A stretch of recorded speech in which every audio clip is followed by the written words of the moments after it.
TV good? It's 7:30. Please rise. We'll call the meeting to order. Pledge allegiance to the flag. United States of America, and to the republic for which it stands, one nation, under God, indivisible, with liberty and justice for all.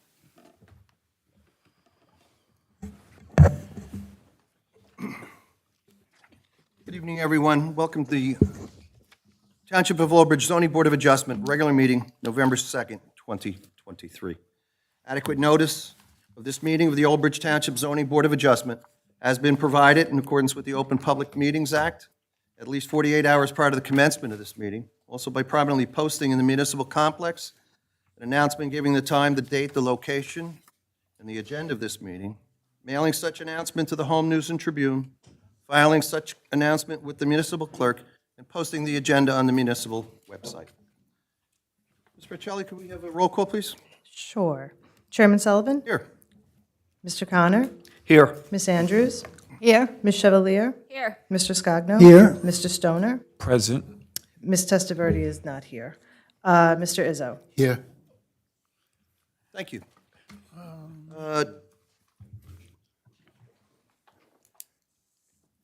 Michael Victoria. This is Oh, I'm sorry, I didn't see you. That's okay. Mr. Victoria, have you been sworn? I have. You have, okay. For those in the audience, those watching at home, Michael Victoria is a new member of the zoning board. He will serve as an alternate, too. We welcome you to the dais, sir. Thank you, sir. I appreciate it. A couple of housekeeping items. One, this is simultaneously being televised on OBTV, Channel 15, as well as YouTube Live. If you wish to see this meeting at a later date, you can always reference that on YouTube. The meeting ends at 10:30, should we happen to be here that late. We stop testimony by 10 in order to accomplish having the public portion. So should we go that late, and I don't believe we will, that's what will happen. Tonight, we have a number of applications. I think two maybe have been adjourned. We'll see as that comes up.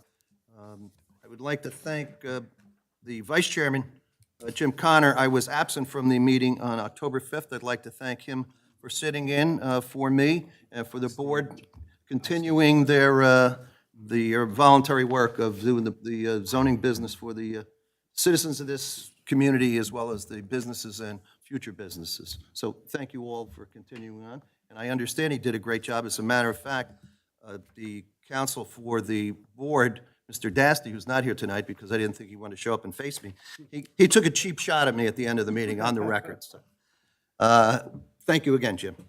We're going to move through pretty much on the applications. However, when I start the applications, we're going to have two out of order because they're going to be continued. One is not going to be with the board any further. But we'll move into the discussion matter. It's going to be for the end. That's the zoning board meeting schedule. Board members, we'll take that after we complete our other business. We'll start right with the resolutions. 09-2023Z, Nicholas Sansevero.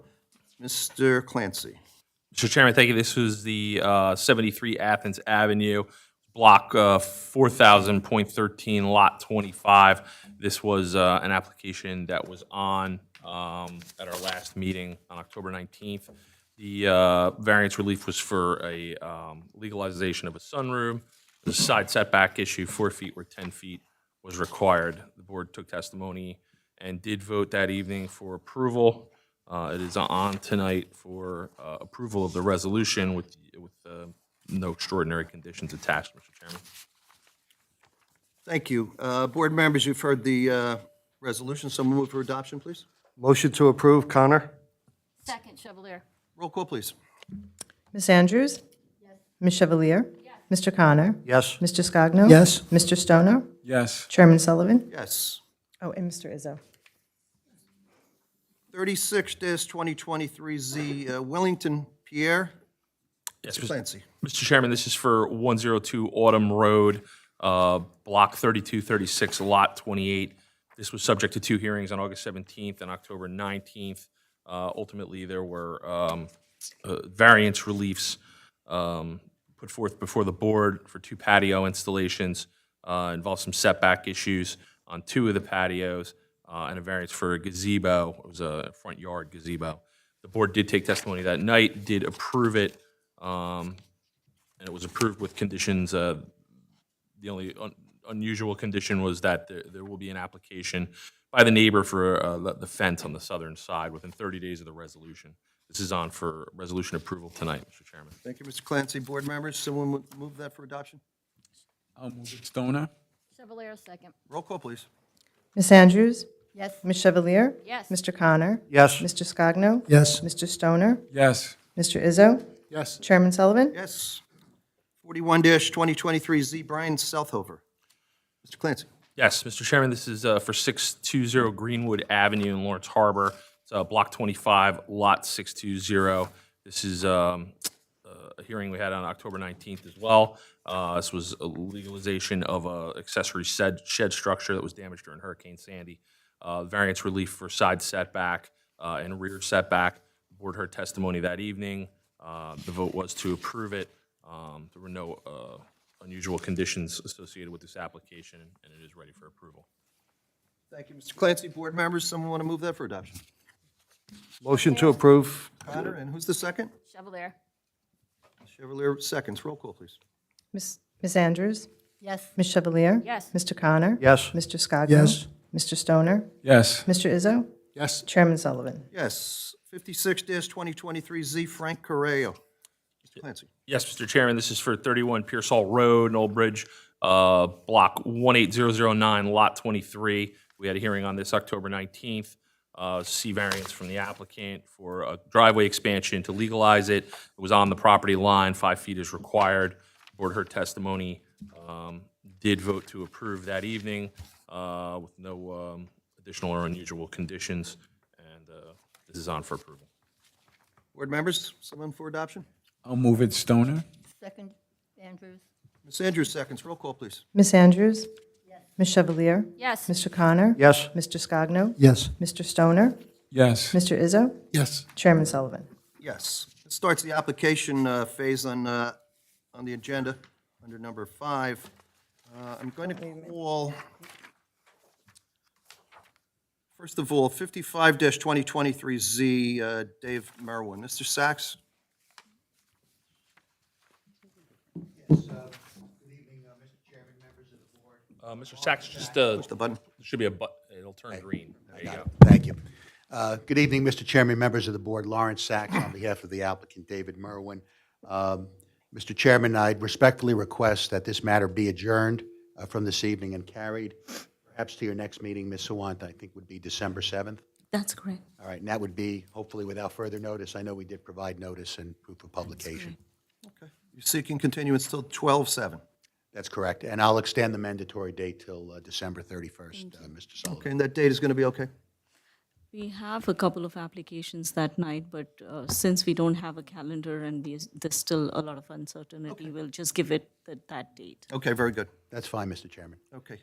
That matter, if you're here on 55-2023, the location is 111 Bayview Drive. That's for a D variance for a multifamily dwelling. That matter is not going to be heard tonight. So if you're here on that matter, it's going to be scheduled for December 7th. There'll be no further notice.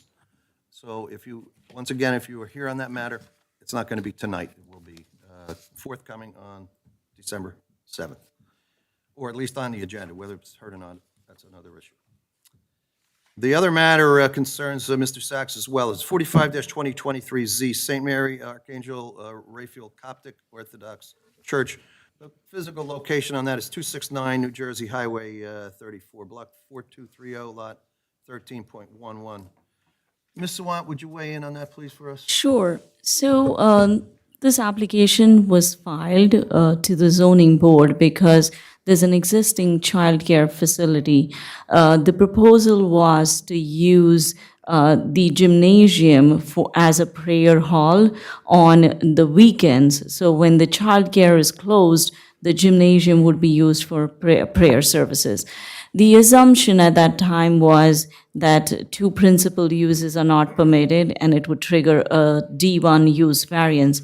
However, when actually, and that was one of the applications that we sent out to our consultants to review, but when it came back to me and I was reading it carefully, I just started going back to the ordinance. Turns out that Old Bridge allows two principal uses or multiple principal uses on a property within a non-residential zone. This is an EDO 1 zone, so multiple uses are permitted. Now, the issue is childcare facilities are permitted by municipal land use law in any of the non-residential zones. So that is a permitted use. Houses of worship are conditionally permitted uses. I went through all the conditions of the conditional use. The applicant does comply. It's a pretty huge site. It's almost 7 acres, right? So it meets all the conditions of the conditional use. In that instance, the zoning board does not have jurisdiction on the application, and it has to be reviewed by the planning board instead. They will review it for site plan and traffic, parking, everything related to site plan. But again, the zoning board does not have jurisdiction. I did talk to our township attorney. I did talk to Mr. Dasty. And after I got a confirmation that I'm right, I reached out to Mr. Sachs to give him the good news. Mr. Sachs?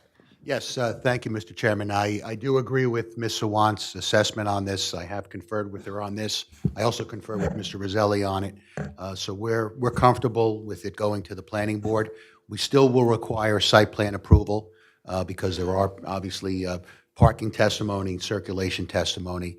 The two uses really will not conflict with each other. That's not of any import to this board, but we'll make our presentation to the planning board. And Ms. Sawant, I think we can get this scheduled in front of the planning board? It's December 14th. That's the date for the hearing. Okay.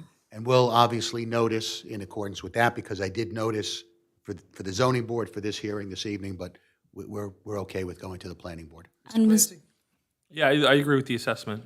It belongs over at the planning board, so it sounds like you guys have already have the process underway. And Mr. Sachs, I've already moved the files. I've transferred it to planning. The escrow, everything has been moved already. So I think we are good. And ERI already had their report ready. Obviously now, because it's site plan and the planning board looks at it differently, they will revisit their review as well as I'll take a look into it. But you should have your review memo shortly. Okay.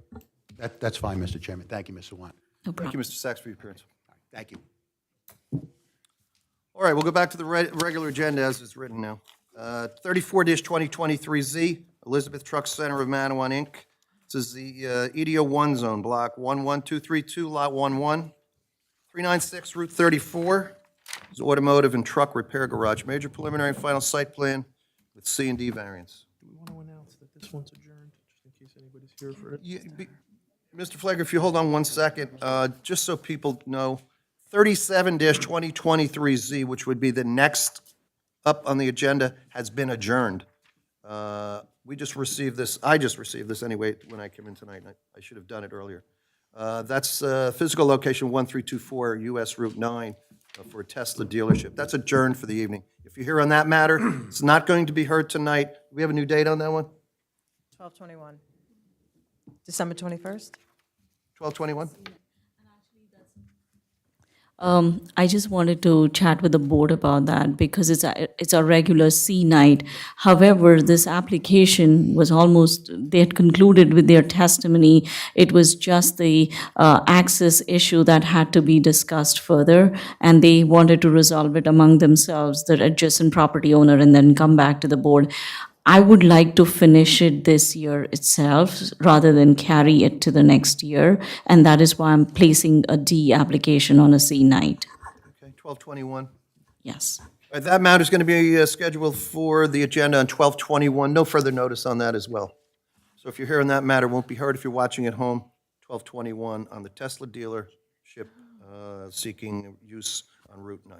I'm sorry to interrupt, Mr. Flagler, back to you. Quite all right. Thank you, Mr. Chairman, members of the board, board professionals, Mr. Clancy. We're here on behalf of Elizabeth Truck Center. We were here a couple months ago. We started our presentation. We had the operator come and explain the operations of the business that we're intending to do. Just a quick summary, we're looking to reuse an existing site that is located at 396 Highway 34. It was the Seaway Bus Service Company, which also had, the containers, the dumpster kind of containers on it. And it's I'm going to call it a low-impact auto body, but we do need the auto body license, but it's really just the back of the truck repairs, not mechanical. Because we're within 1,000 feet of another auto body licensed property, and one other condition we don't meet, we're here for a D3 conditional use variance, in addition to some other variances and waivers that we're asking for, most of which are pre-existing. Unless there's further questions on the operations, we have a short presentation by our our applicant's engineer, a short presentation, very short, on traffic, and then our planner. So if the board is okay, we're going to call Mr. Hanley from Dynamic Engineering to present the engineering aspects of the site. Mr. Hanley, you going to swear him in? We give a second mic over there? I don't know if there's a... Do we have a second microphone? Thanks. Stone Maureen's. Maureen, you didn't have anything to say, right? We'll swear you in, sir? Sure. Just raise your right hand, please. Do you solemnly swear any testimony you provide before this board will be the truth and the whole truth? I do. Okay, lower your hand and just state your name for the record. Sure. Douglas Hanley, Hanley. Okay, you witness, sir. And just if you want to give your credentials for the board, please.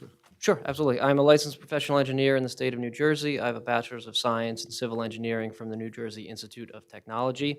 I'm a project manager at Dynamic Engineering, and I've testified before various land use boards throughout the state. This is my first opportunity at Old Bridge Zoning Board. We look forward to it. We accept your credentials, sir. Thank you very Mr. much. Flagler. Mr. Hanley, you're familiar with the application and prepared the plans that are on the screen tonight? That is correct. Can you describe for the board what you've prepared and the site operations?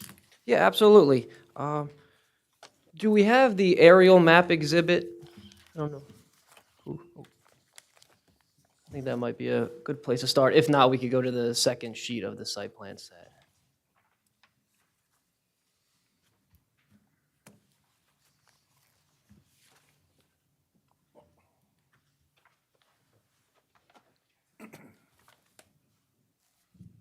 If not, not a...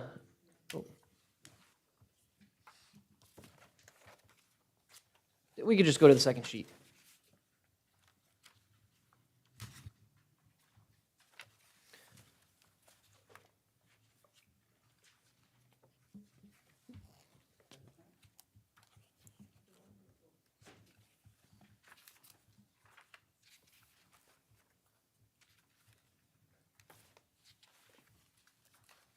But while we're getting to the second sheet, I'll get started. We're here tonight discussing block 11232, lot 11, which is 396 New Jersey State Highway, Route 34.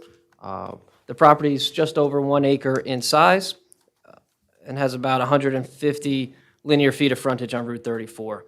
The site is. Can we go back one more sheet, if we don't mind? I think this is 3.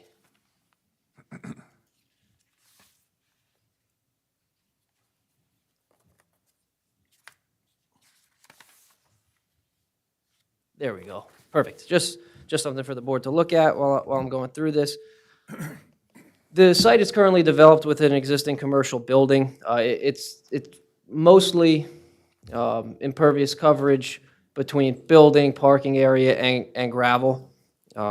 There is 16 parking spaces there currently, and there's one right-in, right-out driveway to Route 34. We are in the EDO1 zone, and we're generally in a commercial area, commercial corridor along Route 34. The property to the rear of this site is located in the R20 zone. However, it's being used as a self-storage commercial development.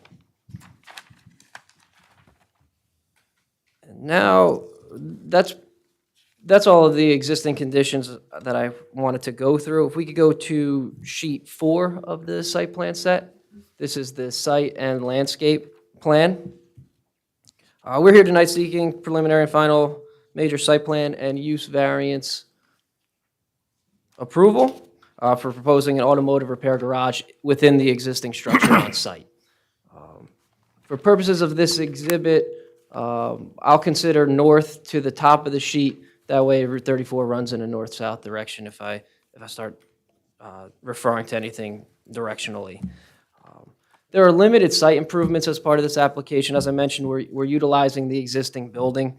The objective here is to install one additional garage door for a service bay for the applicant. There are currently 5 garage doors, there are 4 garage doors currently.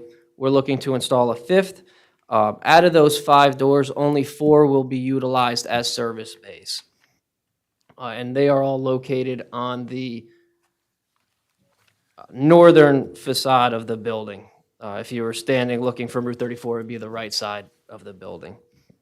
And really, the rest of the site improvements are all kind of a snowball effect from that additional garage door. Because of that, a concrete area is being demolished and reconstructed to get flush access into the building. We're relocating a chain link fence about 30 feet towards Route 34, still behind the setback line.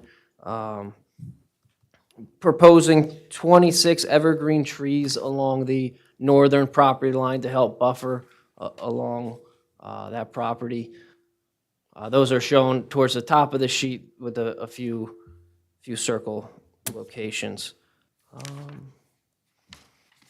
In terms of parking, I mentioned there's 16 spaces there today. We are keeping the 16 spaces, no change to that. The one area that will be changed in the parking area is where the fence is located. It's currently behind the existing parking. We're moving it up, like I said, about 30 feet. So we're going to split those 9 parking spaces along the north property line to 6 on one side of the fence, 3 on the other. All the parking spaces on site are employee spaces, including the 3 to the rear. So we don't anticipate any impact for any public or anybody to have to get behind the fence in order to access those parking spaces.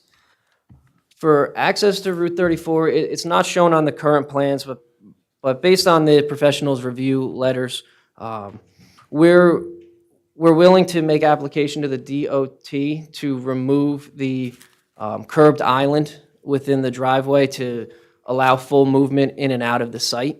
Right now, it's right in, right out. I would go to assume many vehicles over the life of this site have made lefts out of the property. If not, you have to go down this route to get back to where you want to go. So due to the nature of the site, the board professionals requested that we make application. We are certainly willing and would like to see that driveway full movement as well. For signage on the project, there is currently a monument sign along Route 34. The board professionals identified that monument sign is actually in the DOT right-of-way and has to be moved or removed from the application. The applicant's willing to remove that sign and propose a new compliant sign in terms of area. We don't have a sign package prepared at this time, but we're looking to propose something approximately 16 square feet in size. We would like to request variance relief for it to be located within 5 feet of the property line. And the reason for that, and you could see along Route 34, the current sign is located in front of the flagpole. We'd like to keep it in the same general location, but if we were to put it at the required setback, we'd have to also move the flagpole. So we'd like to keep it in front of the flagpole and therefore request a setback variance for 5 feet for the sign. In terms of sidewalk, there's an existing conformity for no sidewalk along Route 34. No change as part of this application. No sidewalk is proposed. For lighting, no changes to the existing site lighting. And I prepared another exhibit. I don't know if it's on, we sent it over to the township. It was a vehicle circulation exhibit to identify the number of trucks that would be stored on site. And if you don't have the file, I can pull up. I have it on a board that I can put on an easel if you'd like.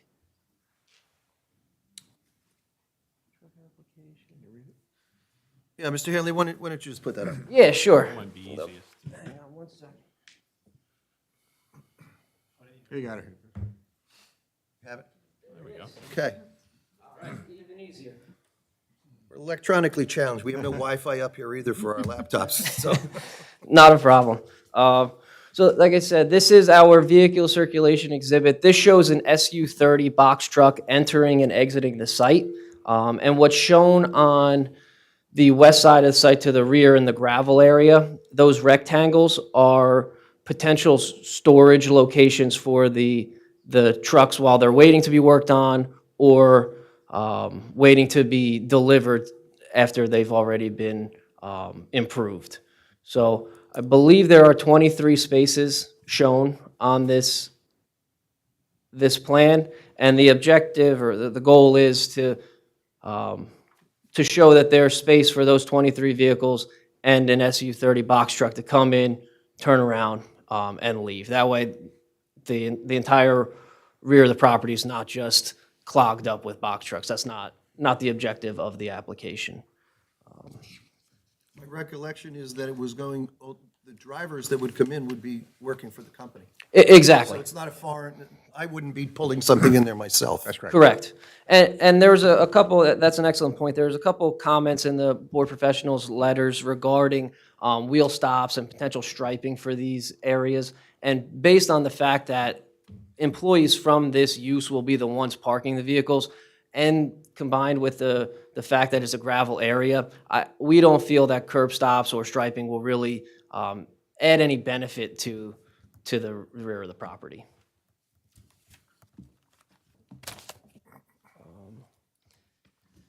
There were a few additional items in the review memos that I just wanted to run through quickly to provide clarification on. So I'm looking at the environmental resolutions letter dated September 6th. And specifically, comment 12 on page 3 regarding bike racks.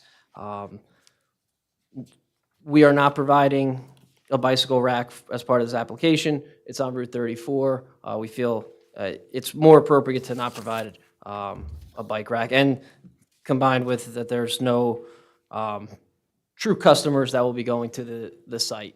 We feel it's not needed.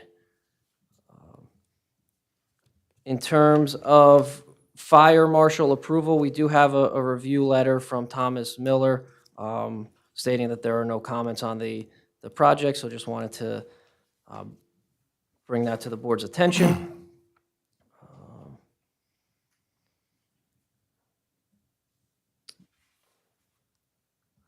I've touched on 15 already, so I'll skip that. Number 16, regarding the back out space for the existing parking area, and that is in the parking spaces in the front of the building, immediately in front. Overage requires a 10-foot back out space where the current back out space is about 8 feet. So a design waiver would be required for that, but it is an existing condition. So I'll defer to the board if they feel a new design waiver is required. But regardless, I feel it's a safe design and don't have any objections to that being granted. I discussed 17. For number 19 regarding curbing for the parking areas where they overhang the building, speaking to the same parking area or the parking spaces in the front of the building, there's an existing curb, and the objective would be to leave that existing curb as is. The other change to the building for the drive-in door, we wouldn't be proposing any curb or protection because the point of that is to get the vehicles into that garage door. So just wanted to clarify that.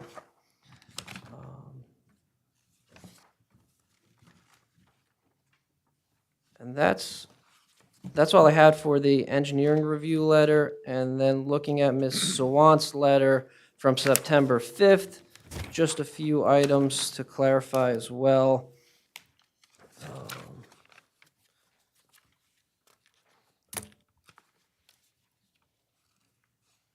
In terms of the variances being requested, I just wanted to touch on a couple. I don't want to steal any thunder from our professional planner, but in terms of the minimum landscape ratio, that is an existing nonconformance. 0.4 is required and 0.15 is existing and proposed. Although we're not creating any additional landscaped area to increase that landscape ratio, we are providing additional landscaping on site. So we do think that's a benefit.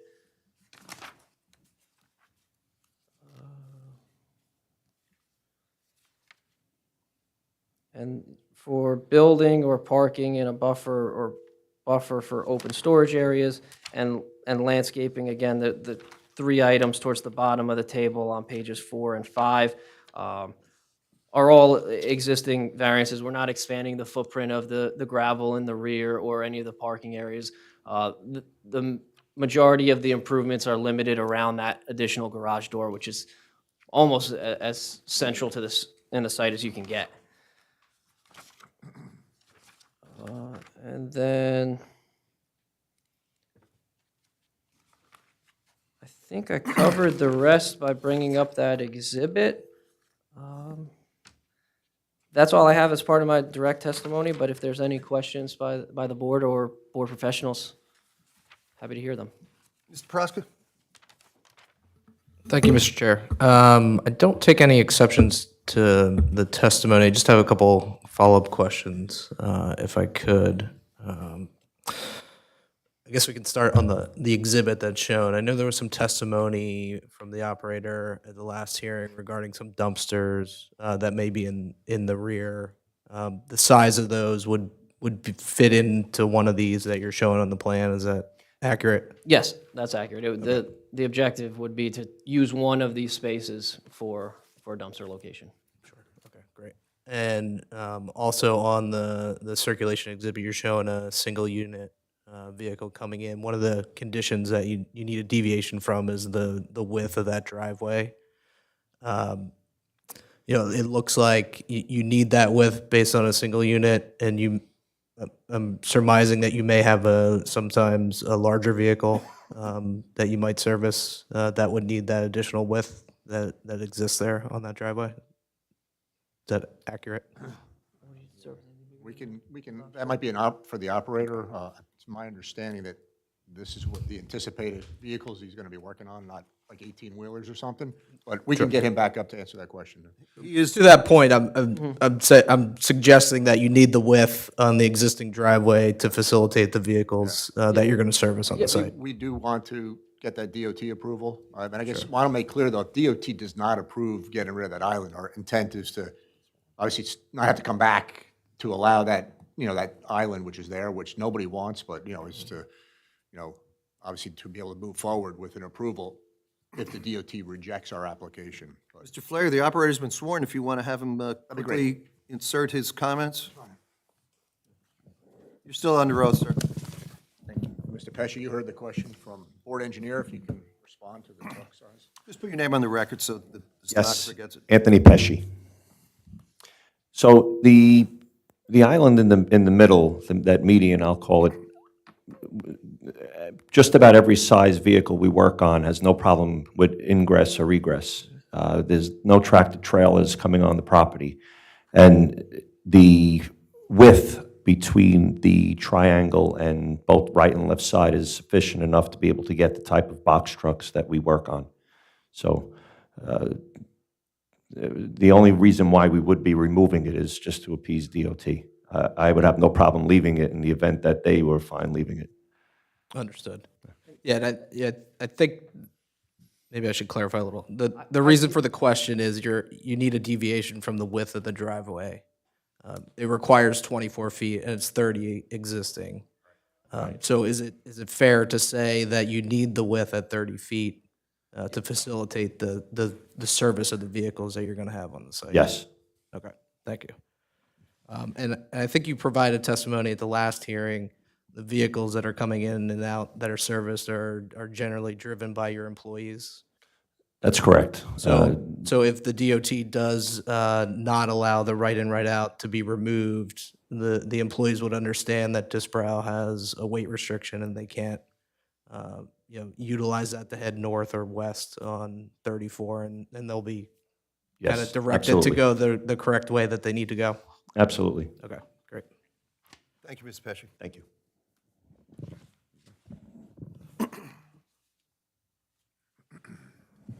I think that's all the questions I have for the site engineer, Mr. Chair. Ms. Sawant for the engineer? So I don't have any questions. The only concern I had was related to the landscaping, because I know that very minimal improvements are proposed on the site in terms of landscaping. However, you're asking for a variance. One of the reasons why you're in front of the zoning board is for the buffer requirement, and I want to see if the applicant has made any efforts to add landscaping. I noticed that the property that is on the easterly side does have some buffer along the property line, and I think maybe you should maintain that type of buffer on your side of the property as well, because to the rear, where it's R20, it's a storage space. But at least between the two properties, or the easterly and the westerly property line, if you could add some landscaping, I think that would really help. A few years ago, and the board might recollect, we changed the ordinance to not encourage more of the auto-related uses on Route 34. Because there has been significant concerns about truck traffic and auto repair type of uses. With this site, it has historically been used for parking of vehicles. So what is being proposed is not too much of a deviation from what had existed on the property. Also, knowing that there is going to be a limitation on the number of vehicles that are going to be parked on the site also serves the positive criteria, because if you might remember, previously there were lots of vehicles parked on this site, or even in the neighborhood, the other sites that have auto-related uses, we actually struggle with clutter, and I think this is a cleaner operation. But because you're asking for deviation from the buffer, I would recommend that you add some more landscaping to make it more aesthetically pleasing.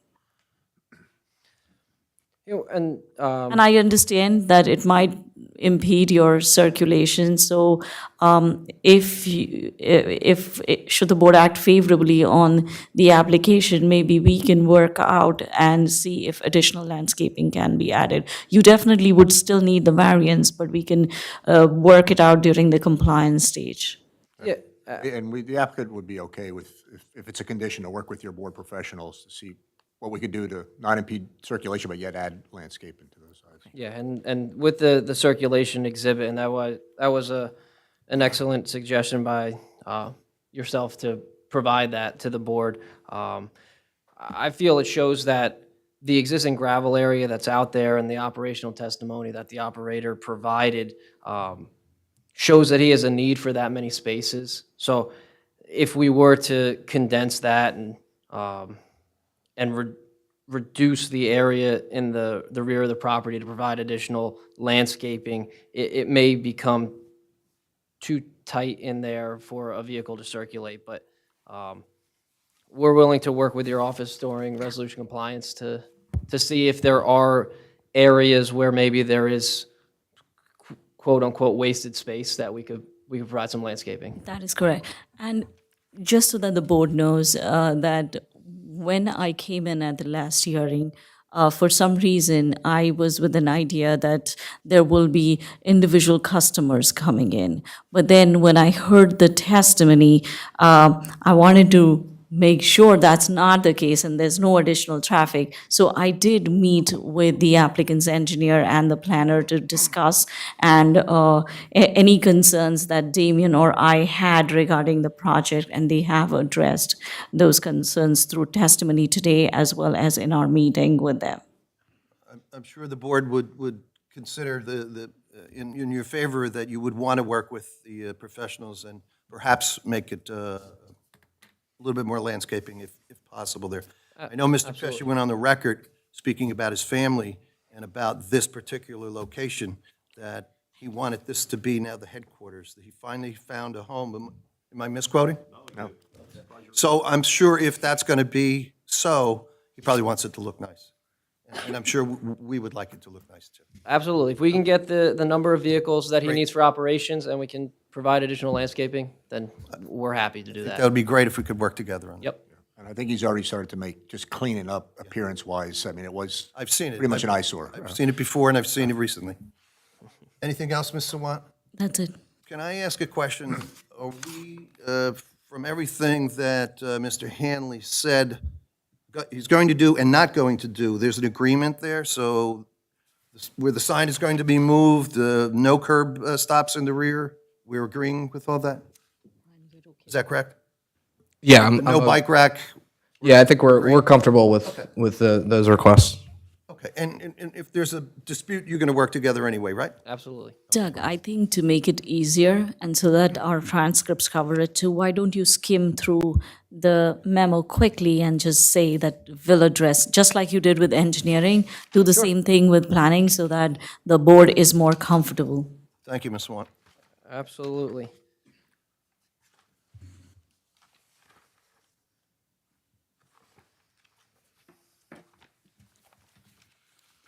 We can reserve the planning comment one for the planner because it's very technical, but we can go through the rest and just quickly touch base upon each one. Is your report you're referring to? Yes. Sure. Yes. Which So- page would you like me to start on? Just- So page 7, 2A, I think you already answered, right? 7-2A. Yep, 2A, yep, there's no change in landscape area ratio for the site. And you will be working with me. And, yep, hopefully we can get that increased. 2B, a variance is required, so you're requesting that variance? Yeah, it's a variance for the maximum front yard. The front yard is, the front yard setback is required to be no more than 50 feet, and we're 103.2 feet. So no change. I think the building's in an appropriate location. Since we're utilizing the existing building, existing parking, no sense in making a change to that. 3A, I think you already addressed that. Yep, 3A, just regarding the number of bays to be used for the automotive repair garage. That would be 4, which requires 16 parking spaces, which we comply with. We have no objections to providing the current ADA accessible routes and proper signage and certifying that the slopes are adequate to current regulations. C on the next page regarding the number of trucks, I think that was clarified with the exhibit tonight.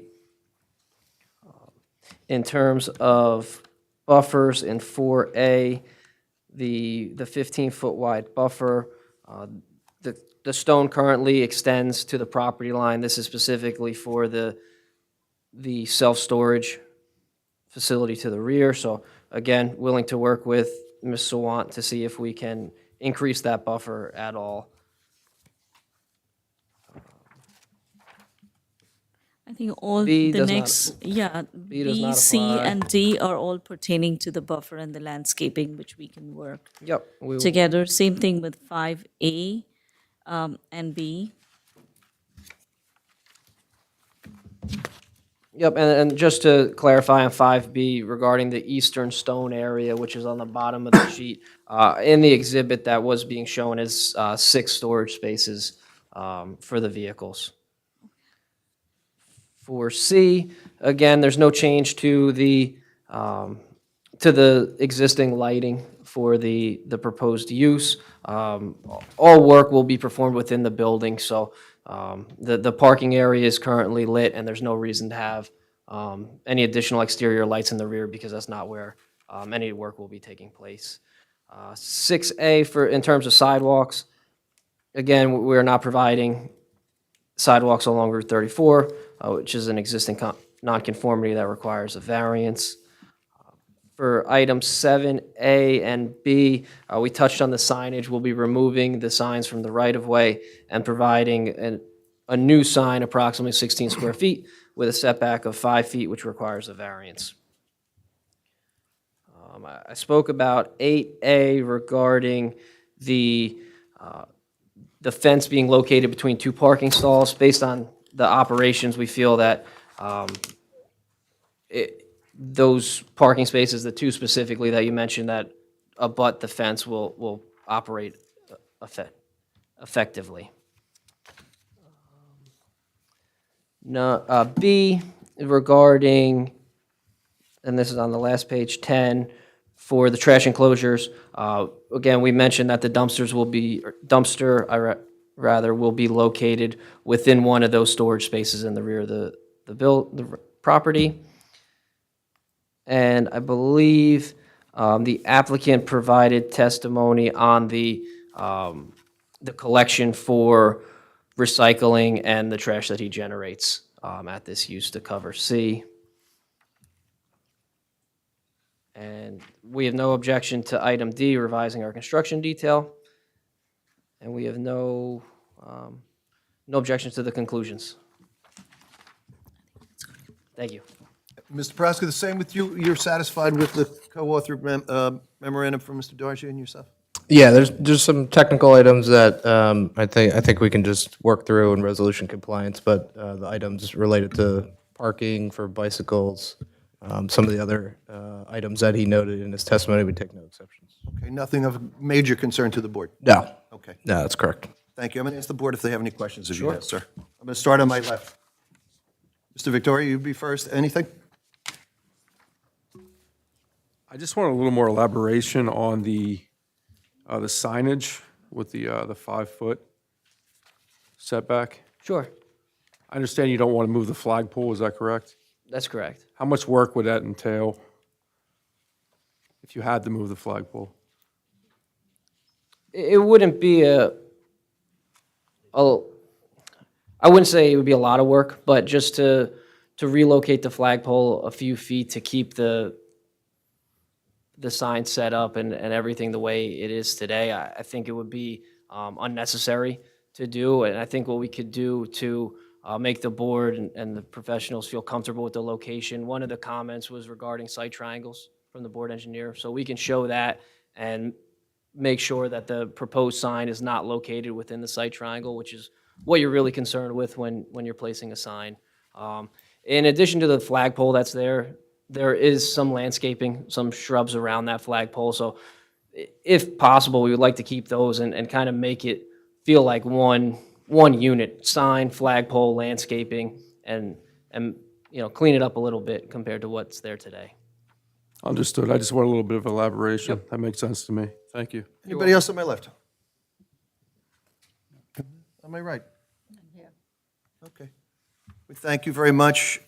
I'm going to give you an A grade for your first appearance, only because if I give it any higher, then you're not going to do as good work next time. So Then I won't do my I don't want you slacking off. Yep. Thank you for your testimony tonight. Thank you very much. Chairman, we have a very brief traffic. If it's okay, we'll call up Stacy Jansen, also from Dynamic Engineering.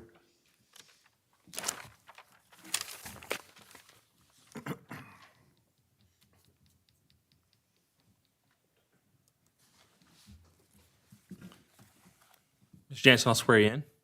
Just raise your right hand. You solemnly swear any testimony you provide before this board will be the truth and the whole truth? I do. Thank you. Can you lower your hand and just state your name for the record, please?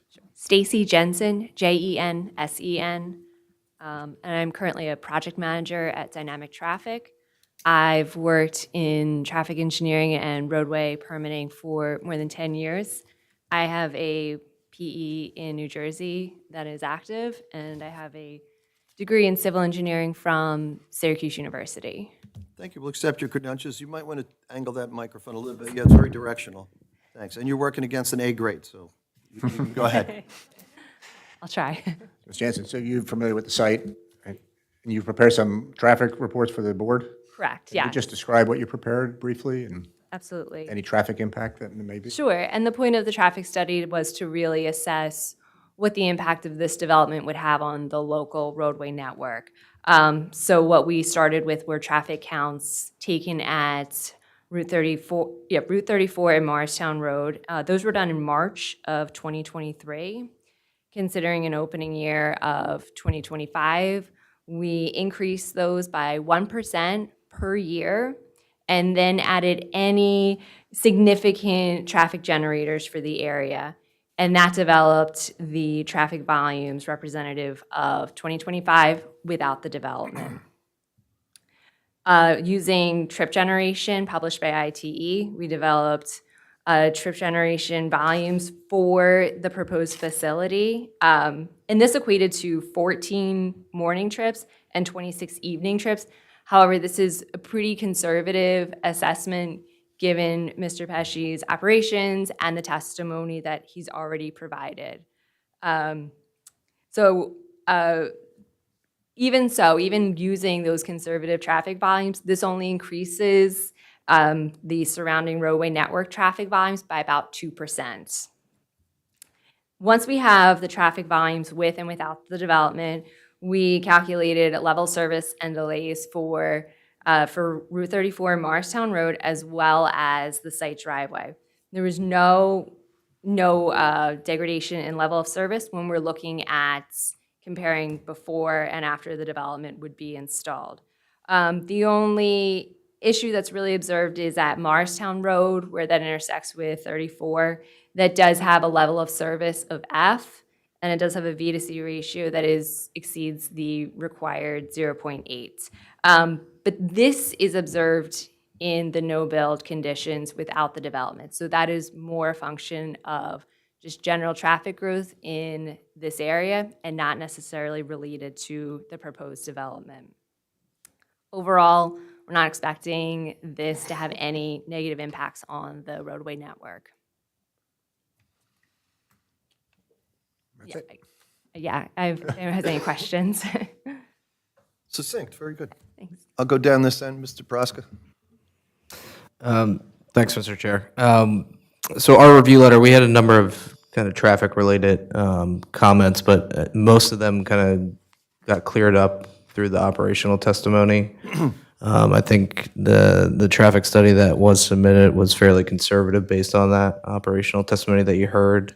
And so the impacts that you may be seeing in the traffic study may be more conservative than what you will see practically. I think one thing, if you could just touch on some additional testimony regarding some of the requirements from traffic impact that the conditional use specifies. I think you mentioned it's less than the 10% increase in traffic at the intersection.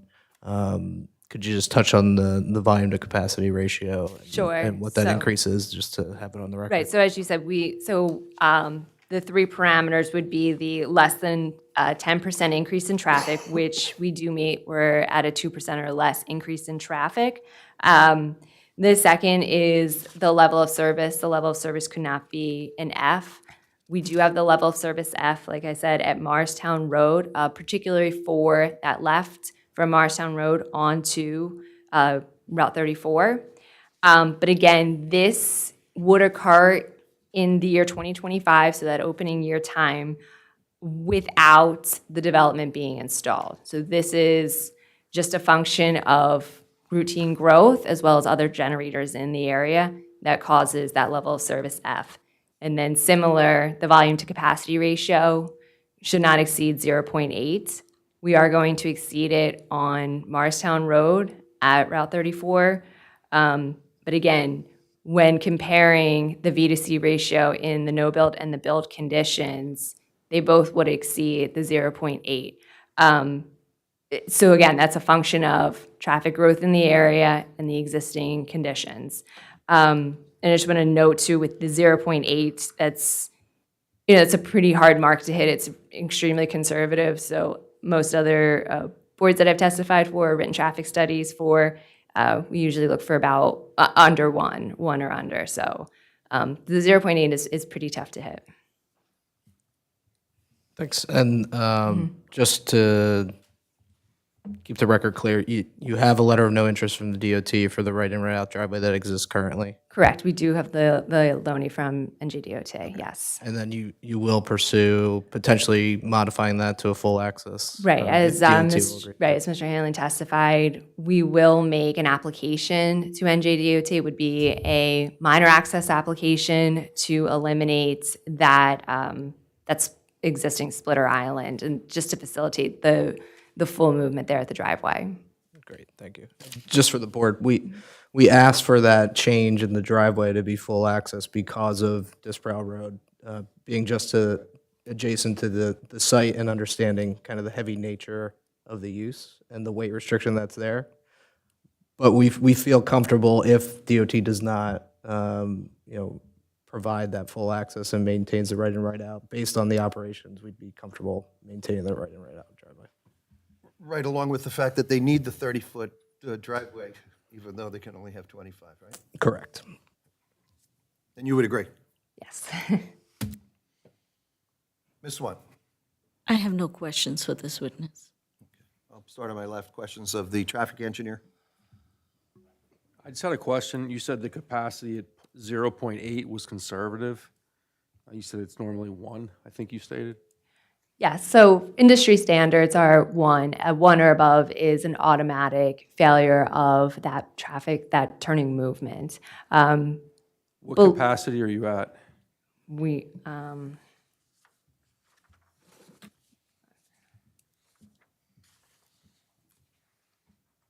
So the capacity is, we're at a 55-second delay without the development, and then with the development, that delay goes up to 59.2 seconds.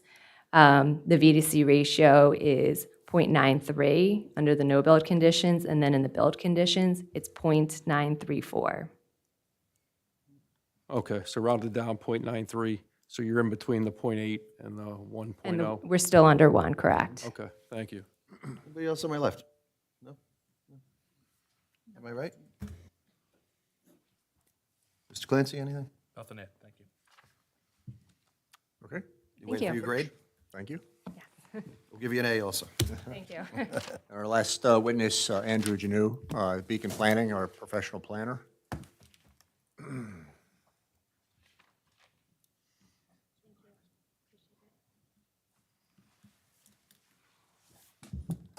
Good evening.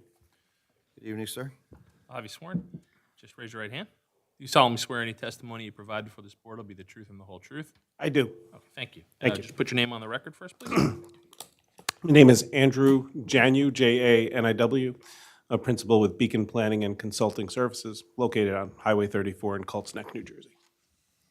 Mr. Janu, you're familiar with the project and the application? I am. I don't know if you want to put some credentials on the record. Please do. Yeah, I'm sorry.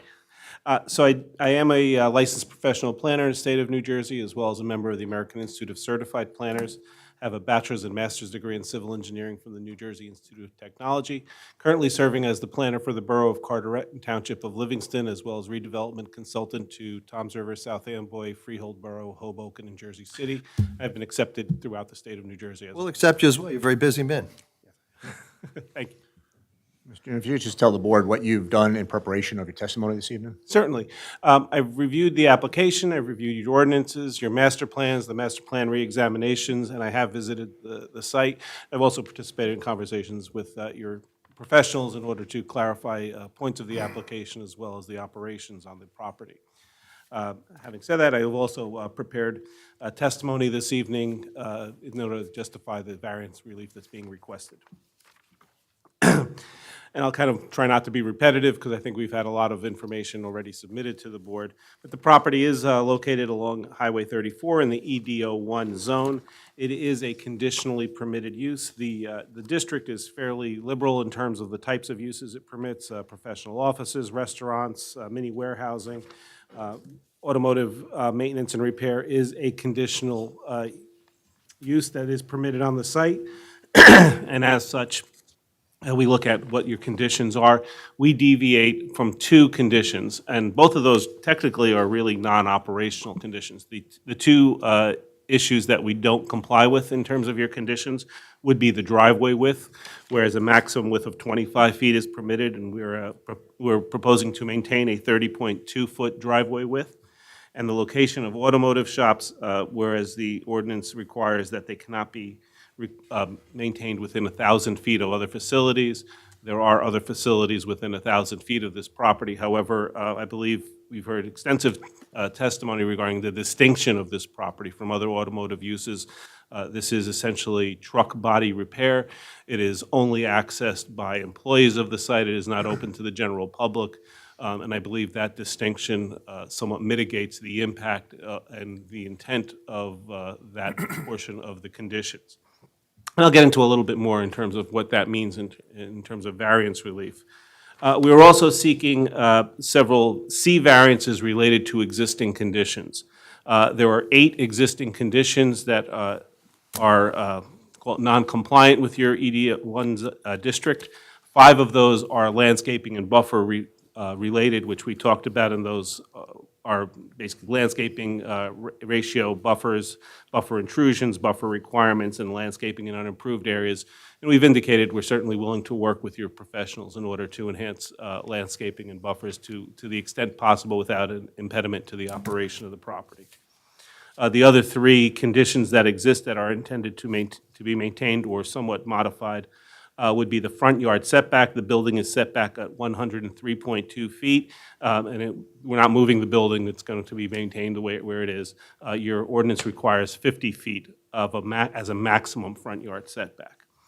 We are asking to continue the deviation from providing sidewalks along Highway 34. And finally, with respect to the sign, we will look to relocate that sign, and again, working with your professionals, but we are asking at this point for a 5-foot setback where today 0 exists. In order to justify our variances, as I mentioned, I looked at your master plan, and I do believe we are on point with several of the goals and objectives of your master plan. The ED01 district, by definition and purpose, states that it is to permit on a small scale a mix of office, retail, light industrial uses to allow Old Bridge to maintain the goals of accommodating market forces, increasing the local ratables, expanding the local and regional job base, providing a more diverse mix of goods and services to residents and businesses within a municipality and region, achieving an improved balance of residential and non-residential development within the municipality, and utilizing suitable land for development in a more efficient, functional, and aesthetic manner while controlling highway access and traffic congestion, minimizing impacts on adjacent and nearby residential development, and protecting environmentally sensitive areas. We are actually right on point with that. When you think about what the property was in terms of operation, it was a bus repair depot, there were storage of vehicles there. We are essentially improving the operations of an existing facility. We're not offering any substantial conditions that are going to be changed on the site. The parking will remain the same, the building will remain the same, but for an additional overhead door. All the work will take place indoors behind the walls of the building. The parking area will be maintained where it has been traditionally. So what we have here is an existing facility that will be repurposed, reutilized in a more efficient manner and a less intrusive manner to the neighbors. So I think we're absolutely on point with the goals of your EDO1 district. And as this board knows, we also have to balance this with public purposes, meaning that you can't grant a variance just for the benefit of the applicant. There has to be a stated public purpose for the variance.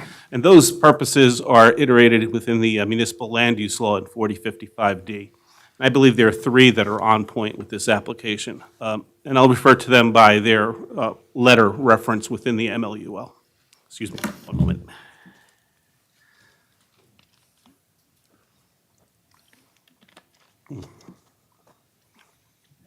A is to encourage municipal action to guide the appropriate use or development of lands in the state in a manner which will promote the public health, safety, morals, and general welfare.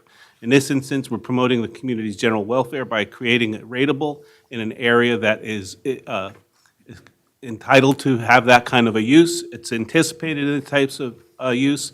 It'll provide employment opportunities for the region in a location where these activities have already occurred.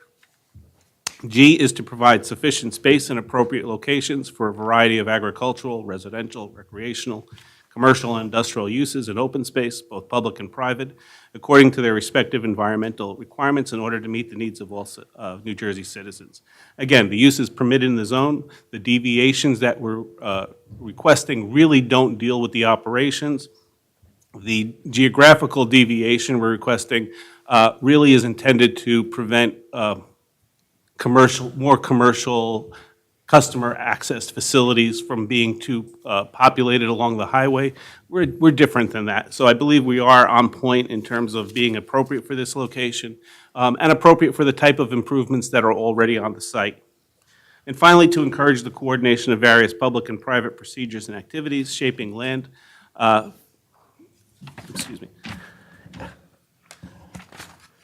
the development of land with the view of lessening the cost of such development and a more efficient use of land.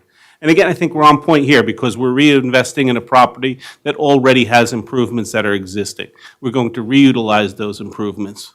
The parking that's there is sufficient for our purposes. The building is sufficient for our purposes. The storage in the back has been delineated to be sufficient for the type of and level of activity we're going to have here. I think we're very much on point in terms of the efficient use of the parcel and the improvements thereon. So that brings us to the variance relief. What we're seeking is a D3 variance or a conditional use variance. Unlike a D1 variance, the use here is permitted provided you meet certain conditions. And I indicated that there are two that we deviate from. So we look at this property not under the Medici criteria, but what's known as the Coventry Square v. Westwood.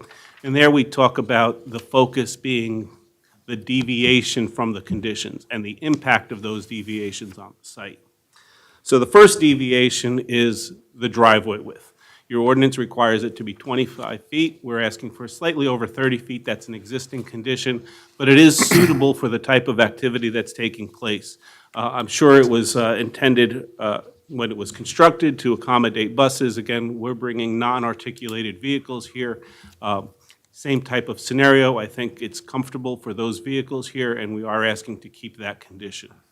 The second is the geographical limitation of 1,000 feet from other automotive uses. Again, I think we've distinguished through testimony, both in operations and engineering, how we are not what was anticipated within your ordinance as an automotive use. This is really body work. This is a very specific type of work for a very specific kind of vehicle. It's not, excuse me, it's not open to the public. The vehicles will be taken on-site and removed from the site by employees. And this will also function as a headquarters for the operation that has multiple locations throughout the state. So I think when we look at the positive criteria here and the deviations and the impacts of those deviations, they're very de minimis to the property. However, we still need to balance those with the negative criteria, that the deviations can be granted without substantial detriment to the public good. And I believe that is the case because these aren't operational. This isn't something that's going to create an excessive nuisance.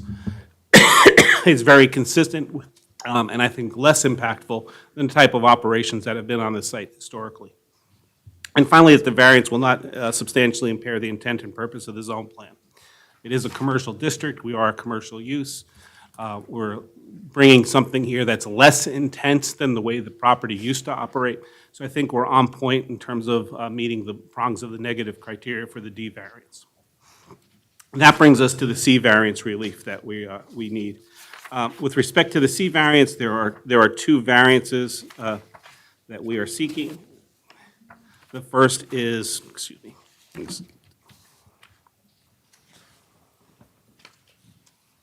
and again, I'm speaking separate and aside from the existing conditions. It is the maximum front yard setback of 50 feet where 103 exists. That is a function of the existing location of the building. That would qualify under what's known as the C1 criteria. meaning the seeing what is a hardship where it would be impractical to move the building in order to accommodate the setback. The building's been there historically, will continue to be there. And the second deviation we're seeking for the C variance relief is the location of the sign. Again, we are encroaching into the DOT. We are requesting relief to create a 5-foot setback. This would be adjudicated under the C2 criteria, the balance test, meaning that it is a better zoning alternative than what either exists, because it is an existing condition, or what's proposed. What we're seeking is to create a sign that's coexistent with the flagpole in an area that's traditionally had the signage and is relatable to the employees as they come on and off site. They're accustomed to looking for the sign when they're looking for the turns. In order to qualify for C2 criteria, there are 3 prongs to the positive criteria, and those are that the application relates to a specific piece of property. It does. That there are purposes of the municipal land use law that would be advanced by a deviation, and I read 3 into the record that I believe this application advances. And finally, that the benefits of the deviation would outweigh any detriment. Well, one of the clearest detriments is we are creating a situation that solves a existing nonconformity. We have a piece of, a sign that deviates from the site and is located within a public right-of-way. We are removing that. We are curing that. We are asking for that 5-foot setback in order to lessen the cost of relocation of the flagpole. While it's not restrictive, I don't think it creates any significant impact on the neighborhood or on the adjacent property uses by keeping the flagpole in its historic location and creating a, I believe it was testified that it would be about a 16-square-foot sign for identification purposes adjacent to that flagpole. When we also have to balance that with the negative criteria, that there wouldn't be a substantial detriment to the public good.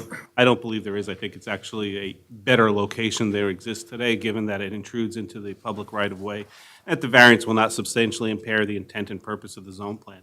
And I don't believe it will. This isn't a large sign. It's strictly to identify the property. We don't have a customer base that's looking for the sign. We don't need to identify the property for people that aren't familiar with the property. It's really an identification to trademark the property. So when we look on balance, I believe those 2 C variances can be granted without any substantial detriment. And with respect to the other issues related to landscaping and the sidewalks, we are certainly willing to work with this board and their professionals in order to resolve the issues as best we can. That's all I have. Thank you, Mr. Janney. I'll go over to Mr. Proska first. I'll defer to Ms. Sawant, Mr. Chair. Mr. Sawant? I don't have any questions. Do we give him an A+ or an E? I haven't, I got time to think about that. Okay. I don't know whether he was showing off or not. You got to take that into consideration. Excellent testimony. I cut out 6 pages. You took a drink of I water. can't write that fast. Let me see if the board has any questions for you, okay? Certainly. On my left. No questions. Okay. Coming down the aisle. No question. Mr. Clancy. Nothing to add, no? Thank you. Thank you very much. Thank you very much, very succinct. Any more witnesses? Chairman, we're all finished with our witnesses. No further testimony. Okay. I think it's time we go to a public portion. This is matter 34-2023Z. It's Elizabeth Truck Center of Manawan. Physical location 396 Route 34. For an automotive truck repair garage. I guess primarily what they do is fix bodies on trucks, not truck engines. For those who have tuned in late or haven't heard what this is about, they have other locations throughout this state, and they're looking to come in and do this right here in our community. It would require major preliminary and final site plan with CED variances. Anybody here in the audience want to be heard on this matter tonight? Please raise your hand, stand, or come forward. No one? All right, seeing no one, I'll close the public portion. Final comments, sir? Again, I think it's all been summed up, not to delay in the process anymore, but we're just asking for that preliminary and final site plan approval, as well as the D and C variance relief with the waivers, plus with the conditions that we've talked about on the record, working with your board professionals. It certainly sounds like the package has been put together between the professionals and your professionals, and Yes, they had a very good we can meeting. work together Yep. on any of the minutia there, particularly about the landscape, which might enhance the property. It's a good-looking property as it is. I'm glad it's being repurposed for similar usage in a way. I'm also glad that it's not going to be, as Mr. Pesci testified in his in his opening statements on their first meeting, that it's pretty much controlled by the employees. There aren't going to be people coming to visit there. I guess maybe an accountant now and then or a friend, but it's not a place for the public to go.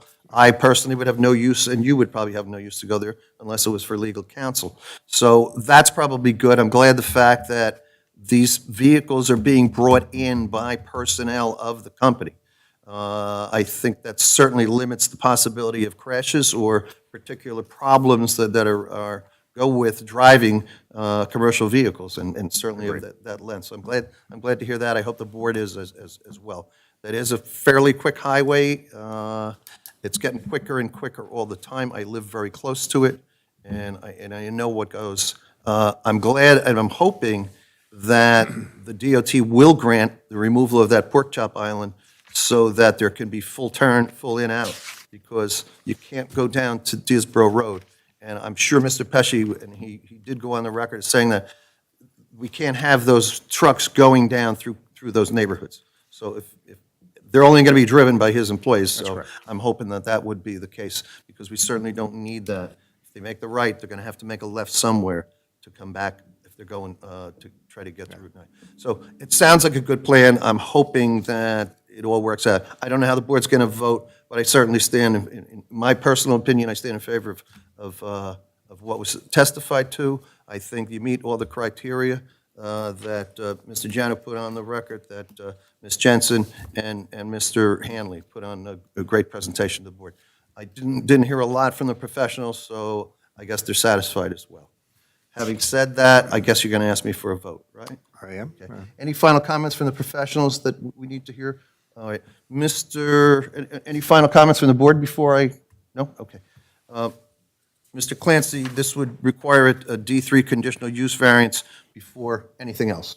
Correct. So if that doesn't get sustained, then we're done. That's our first step. So, board members, the first vote is going to be for a D3 conditional use on the property. If that goes on, then we can deal with other issues, the Cs and the site plan. Is anyone interested or in favor of approving a D3 conditional use variance for this property to operate as it has been explained to us tonight? Chevalier will prove it. Is there a second? Andrews seconds. I have a motion and a second by Ms. Andrews. Roll call, please. Yes. Yes. Yes. Yes. Yes. Yes. Yes. Then we have three Cs, correct? The minimum setback, front yard setback, they're not moving the building, so it's not going to change any. So that's a C variance. The location of the sign has to go back because it's in the right-of-way, so they don't have much choice on that. And then the driveway width it's 30.2 feet, where no more than 25 is allowed. Hopefully, they can work that out with the state. But those would be the three, correct? Am I missing anything? Mr. What? Yeah, we do have some pre-existing deviations that were called out by your planner. Right, but as enumerated, as spoken on the record, right? Okay. For those Cs, anyone wish to move them? As a bulk. Andrews. Second Chevalier. All right, moved by Ms. Andrews, seconded by Ms. Chevalier. Roll call, please. Yes. Yes. Yes. Yes. Yes. Yes. Yes. And then we would have major preliminary and final. So major preliminary first, right? Yes. All right, as to major preliminary site plan, someone want to move it? Connor, I'll move it. Is there a second? A second, Stoner. Second by Stoner. Roll call, please. Yes. Yes. Yes. Yes. Yes. Yes. Yes. Final site plan? I'll Anyone? move it. Chevalier, is there a second? I'll second. Andrews seconds. Roll call, please. Yes. Yes. Yes. Yes. Yes. Yes. There were a Thank- number of waivers, too, just for the record to be We have clear. we have design waivers as well?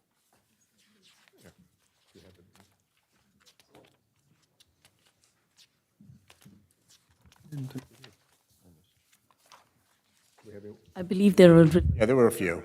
They were in the planner's review letter.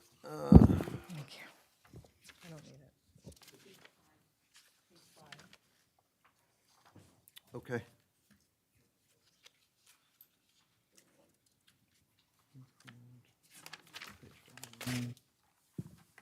Page 5 of your memo?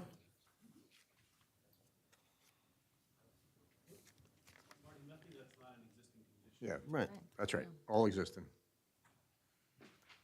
I think we should just take a vote saying that anything that is included, any waivers included in the planner's report that are not existing conditions shall be waived. Is that okay, Mr. Clancy?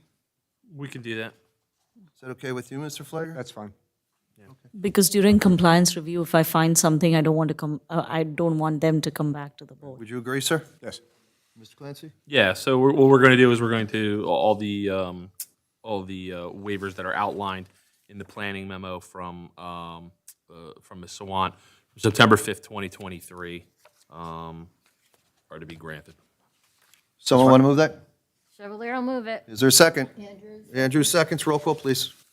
Ms. Andrews? Ms. Chevalier? Yes. Mr. Connor? Yes. Mr. Scogno? Yes. Mr. Stoner? Yes. Mr. Izzo? Yes. Chairman Sullivan? Yes. Mr. Flagger, thank you and your professionals for your presentation. Thank you and the board and your Welcome, professionals. we welcome Mr. Pesci and his company to the community. We hope you'll be a good neighbor to us. He will And be. we'll be a good neighbor to you. Okay, and Mr. Jano, A+. See you tomorrow. Yeah, actually, we will, right? I think we're on at 1.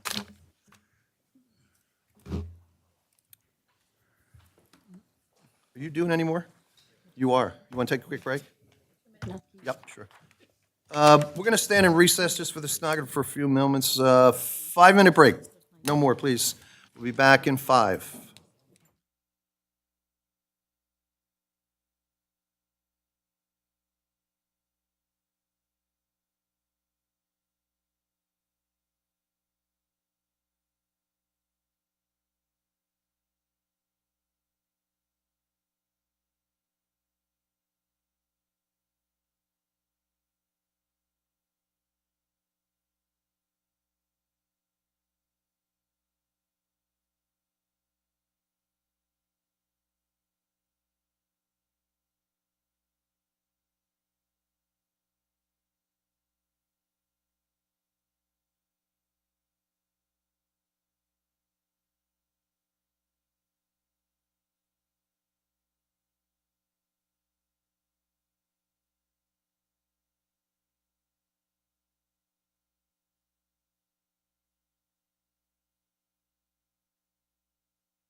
We've come back from recess to the zoning board of adjustment meeting November 2nd.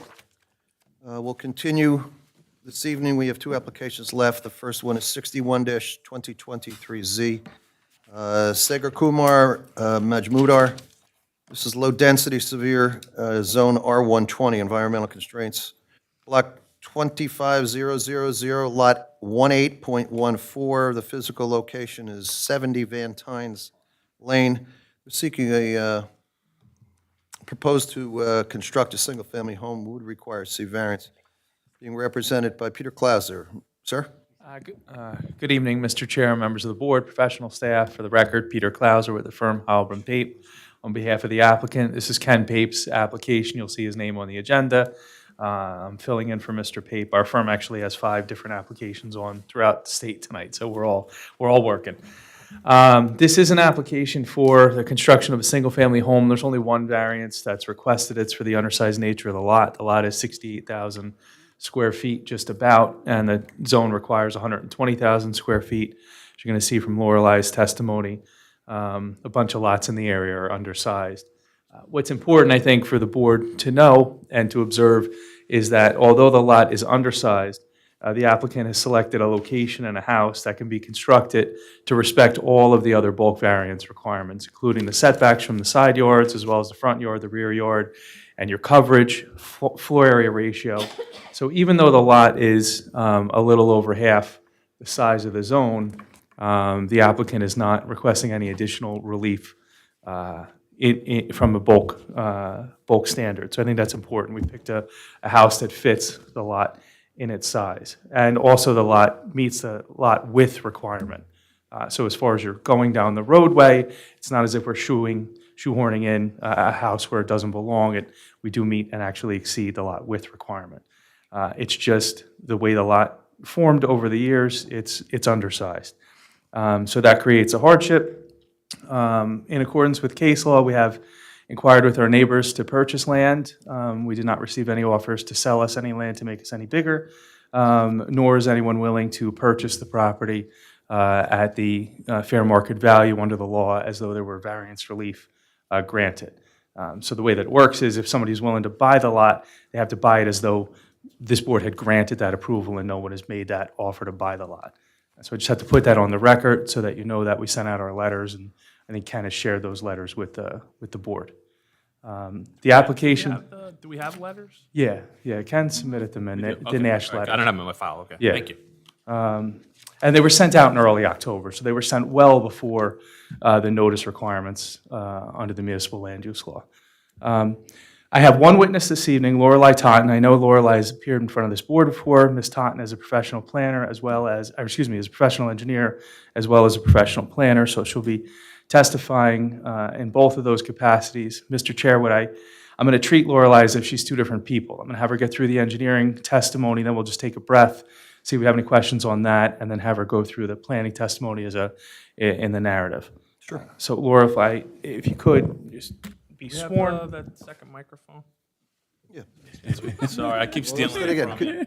Maybe we could get a third one? There we go. Okay, there you go, that'll work.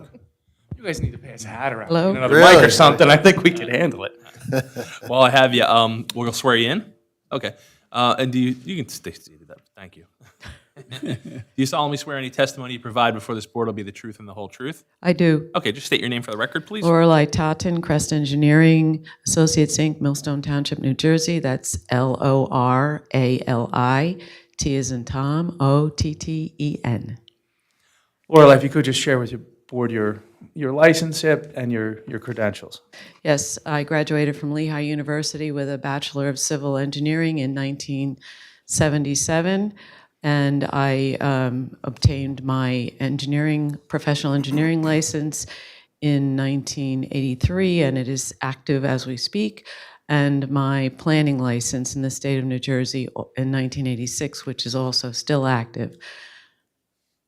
And I've testified here before. Thank you, and I appreciate you doing that. I would have recognized and acknowledged your expertise. You've been here before me and before this board many times. We do have a new board member, and I want that board member to try and learn the procedure and exactly what you're going to be doing tonight, and this is an interesting position because Ms. Totten is going to be wearing two hats tonight. She'll not only testify as the engineer, but she'll do the planning as well. Yes. Certainly, we recognize you and we recognize your expertise. Thank you. Thank you. So then I think the chair brought that up. If you have a new board member, what you saw during the last hearing was there was an engineer that testified, and then another fellow got up and was the professional planner. Lorelei has both of those qualifications, so she'll be doing both of those things. So Lorelei, if you could, identify the property, its location, and the existing conditions, and maybe take us through the proposed development. Yes, the exhibit that's up on the screen before you is our variance application.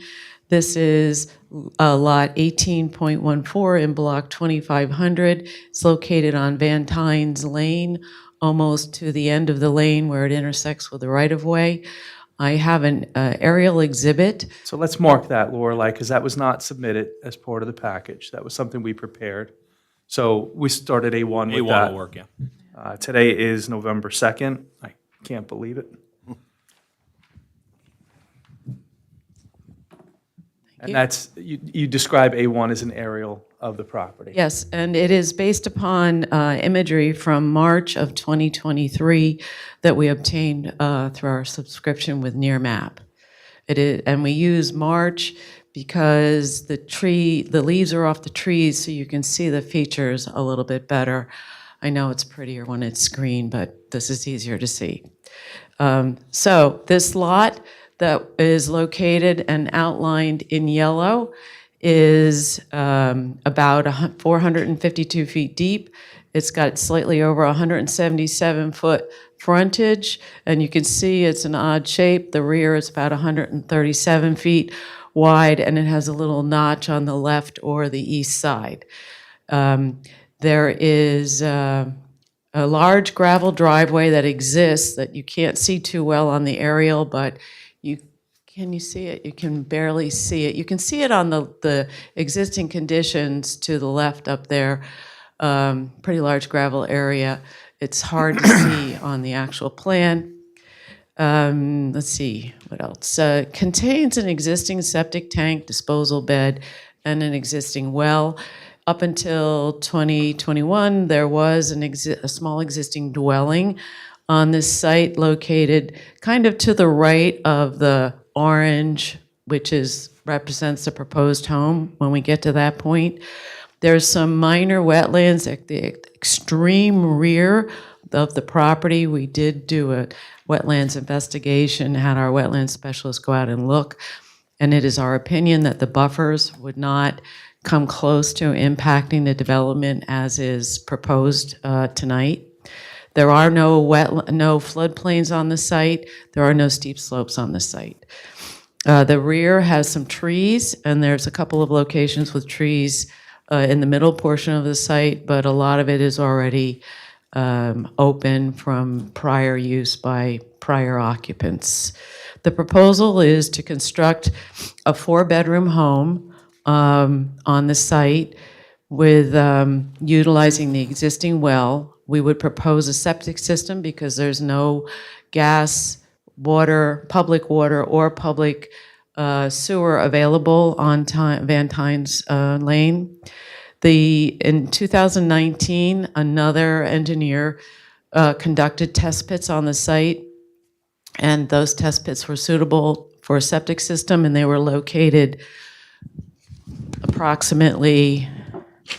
Now, this is just a colored version of the same thing that you have up on your board, but there were test pits located kind of back by where the angle point is in the lot.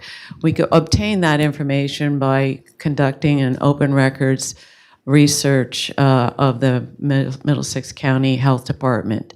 And those were submitted to you as part of our application. Oops, I can't read upside down. Application package. Let's see. As noted, the lot is undersized. However, the proposal meets all of the other setbacks. The 4-bedroom home with a driveway and a 2-car garage meets the setbacks as we stated. The existing lot area is 6840 square feet. Where 120,000 square feet is required. The minimum lot width is 100 feet. As I stated, we have 177 and a few inches. The front yard setback requirement is 50 feet. We've put it at 51 feet. Combined, side yard setback's 20, and we have a minimum 35, 40 combined, and we're providing 110 on the west or left side of the property. And the rear setback minimum is 100, and we're well over 300 feet from the rear setback line. The maximum floor area ratio is 0.08, and we're at 0.06. The minimum landscape area ratio is 0.75. The existing, because of that large gravel driveway I noted, is 0.91, and we're proposing 0.93, because by removing this excess gravel and putting on the proposed home with the driveway, we're actually reducing the impervious coverage on the lot. And the house won't be more than 2.5 stories or 35 feet as required. This footprint we're proposing here and the architecturals that were submitted are typical of the home that the applicant is desirous of building on this site. We provided some grading and a typical grading of the septic system so that you could see that this home will fit comfortably on this lot. Should you approve this, the final plot plan, which would be submitted as part of the building package for approval by your construction department, might vary a little bit from this, but this is because of the details, but this is the intended design and layout of the project. And I think I have reached the end of my engineering. Yes. Oh, I'm sorry, I forgot. Go ahead. I did want to just give you an idea of the surrounding neighborhood to provide support for the planner's testimony. So going back to Exhibit A1, the lots that are approximately 120,000 square feet are these two lots. One of them's a little larger than the other, but just so you get an idea of the size, those are lots 11.11 and 11.12. I think 11.12 is almost exactly 120,000 square feet. The other is slightly larger.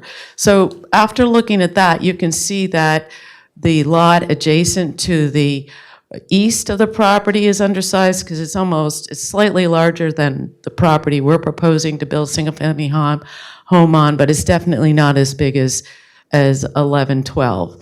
The lot across the street is undersized. The lot adjacent on the left is the right size. The one in the corner here is undersized. The two across the street, these two, they are lots 1212 and 1211. Those two are undersized.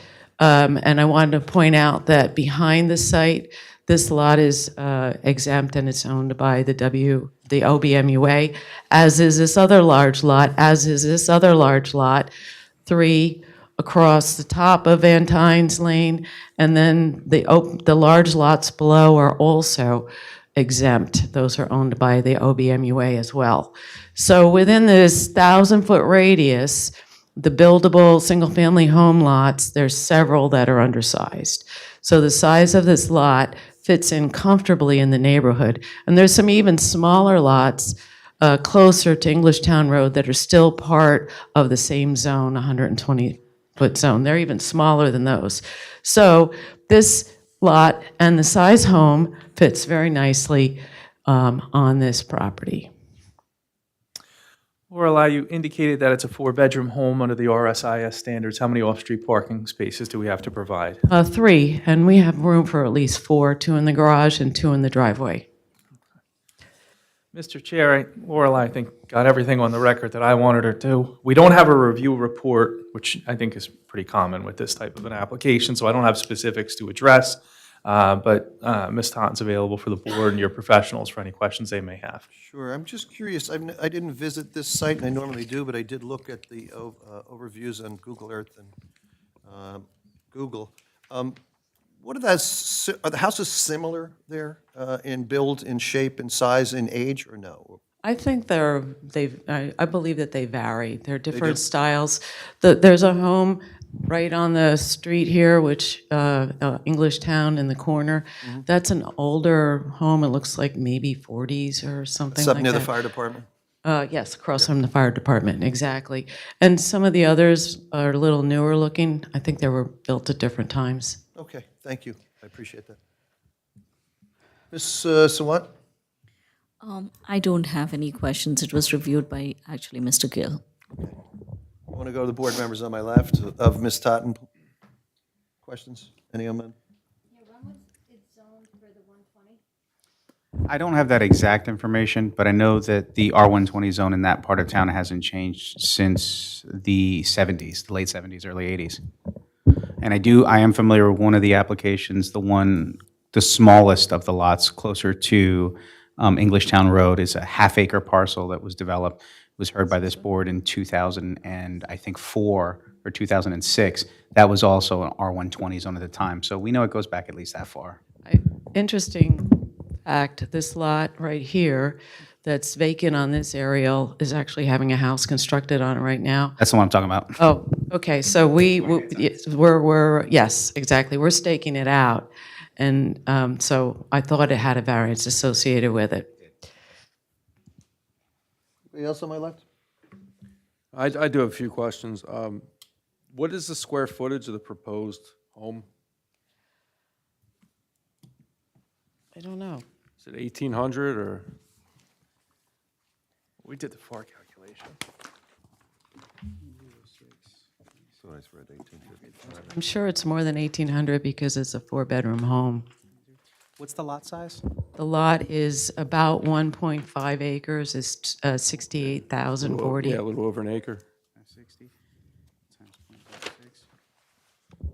Under 4,000 square feet. I think the FAR points at 0.06. So if we work that out mathematically, it's about 3,900 square feet. That's not the footprint, though, because it's a 2-story. No, that's Yeah. the house. Right. That's everything. Just to point out that. And then you said there was 4 test pits? There drilled for were, the well, there septic? were 2 test pits done. You need 2 test pits for a septic system. They were conducted in 2019 and witnessed by a member of the Middlesex County Health Department who found them suitable. It's going to be like a modern sand mound septic? I forget what the water table is. It's going to be a little bit mounded at least. The water table has to be down at 6 feet or more, and that's not too common in this part of New Jersey to be not mounded. Okay, thank you. Anybody else on my left? No? Continue. Okay, thank you. So Lorelei, take that hat off, and if you could, I'm going to cut you loose to testify to the variance relief. Again, we only have one variance. It's for the undersized nature of the lot. So share with the board your analysis. Okay, so the subject site is an irregularly shaped 68,040 square foot lot with frontage on Van Tynes. The site has been developed with a single-family dwelling that was demolished. The applicant proposes to construct a single-family home as was previously testified by the engineer. The site is located in the R120 zone. The single-family homes are permitted in this zone, as you know. I can go through the analysis again, but you did hear that all of the bulk requirements, including lot width, front yard, side yard, combined rear yard height, FAR and LAR, all are less than either the proposed minimum or they meet the ordinance or they are less than the requirement. The only bulk variance we have is the lot size because it's existing at 68,040 where 120,000 square foot is required. With regard to the analysis for this variance, this The requested variance for lot area variances to develop this existing lot with a home requires a bulk or C variance relief. As you heard from the prior testimony of the last planner, there are two tests in the MLUL for this type of variance. The first is the C1 standard, commonly known as a hardship variance, and is appropriate when the lot's unique shape or topographic condition creates, or other pre-existing structures, creates a situation where the strict application of the ordinance would result in undue hardship upon the applicant, then that relief is warranted. The second standard is what is known as the flexible C standard and is justified when the purposes of the land use law are advanced by a deviation from the ordinance requirements, and the benefits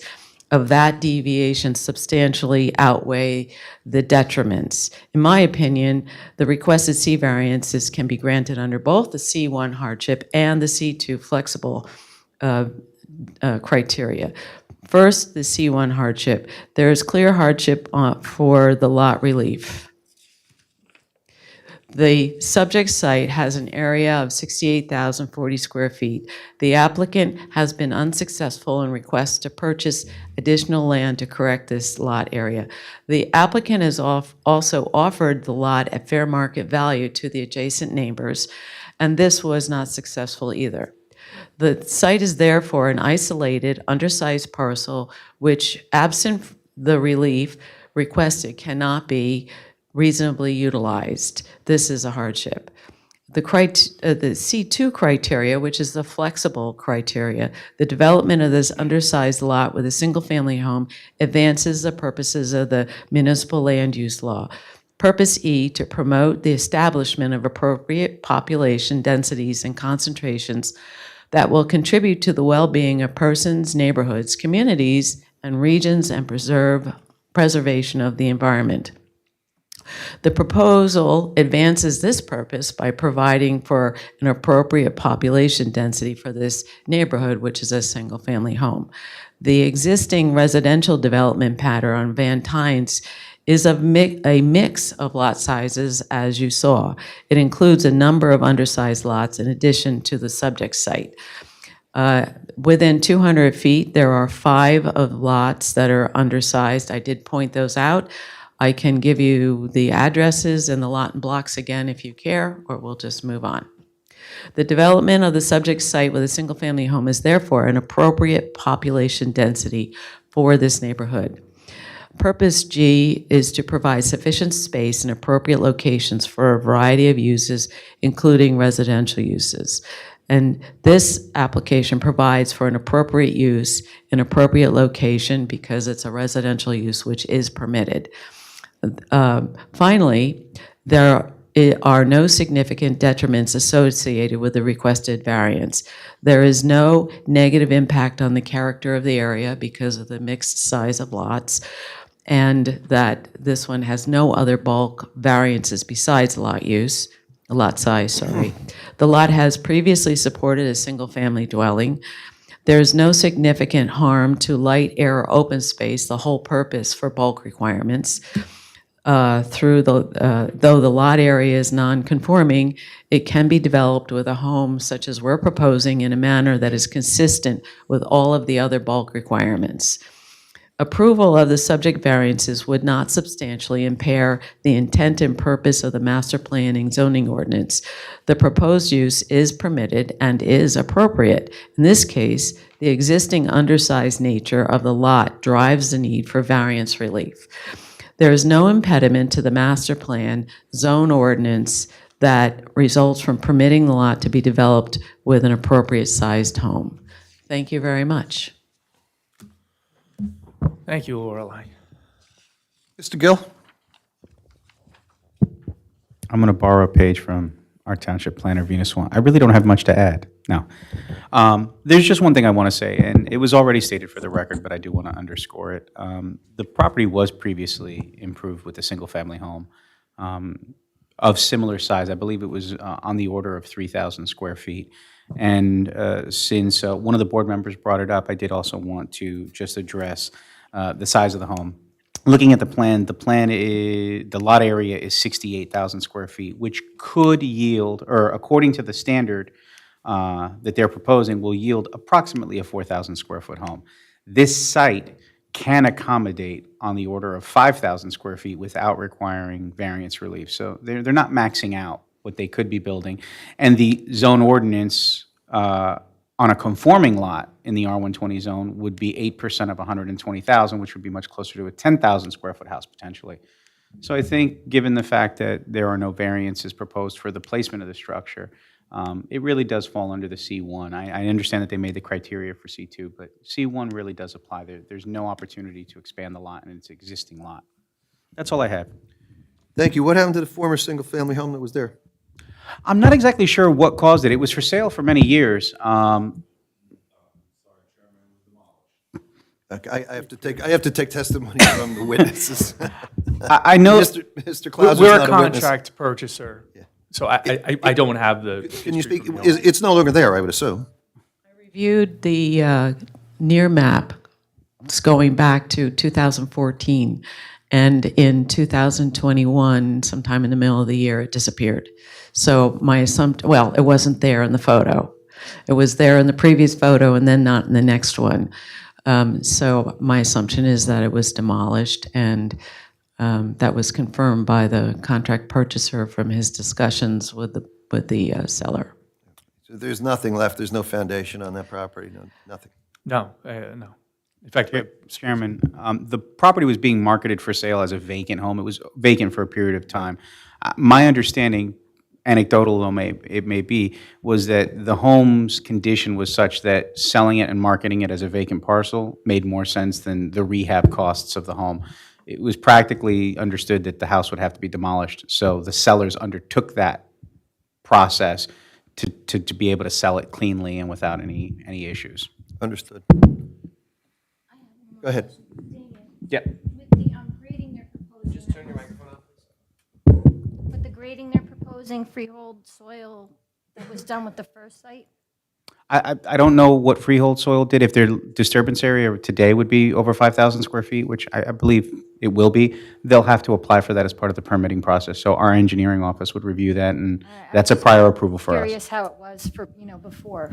That I don't know, because the house, if I'm not mistaken, and the applicant's witness was testifying that the homes were built at various times. I think some of the older homes that front on Englishtown were actually early 1900 homes, and then some of the stuff that started getting built as we go back is more like 50s and 60s, and then there's some stuff that was definitely from the mid to late 80s that went in. All right, but So, the properties on either side really wouldn't be affected with their I mean, setbacks they should, with- because there's no setback variance, they're not really affected pursuant to the MLUL. In terms of the grading, what they're proposing is pretty typical. The mounded setback is really the only point where the grading is going to be So they only anything want- intense, and that's for away the and in the back.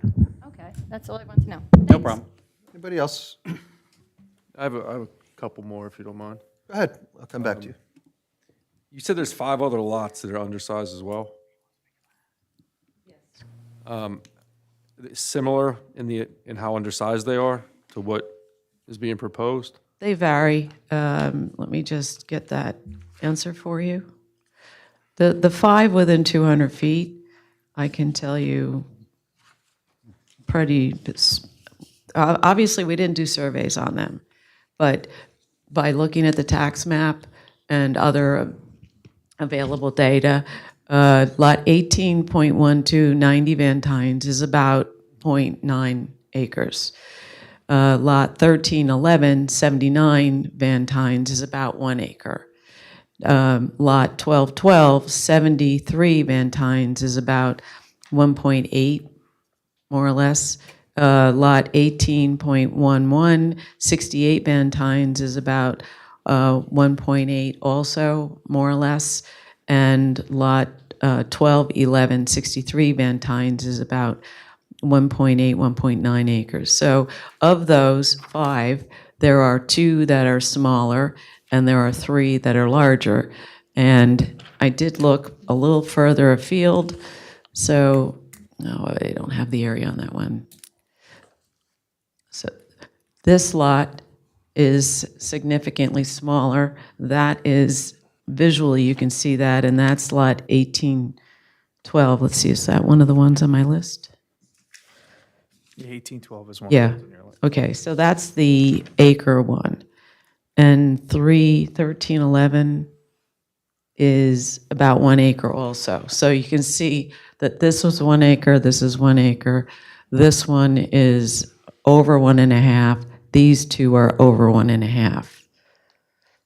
Because your lot is about 1.56? About 1 point, yes, approximately 1.56, yes. And then any idea the home that was there that got demolished in 2021 or disappeared in 2021? Any idea what the age of that home was? No. I believe that was 1980s construction, very typical. Okay, so it didn't have like oil heat or anything?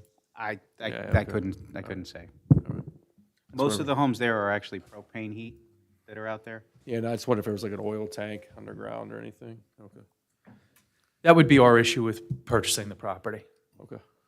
which I don't believe we found anything in our investigations.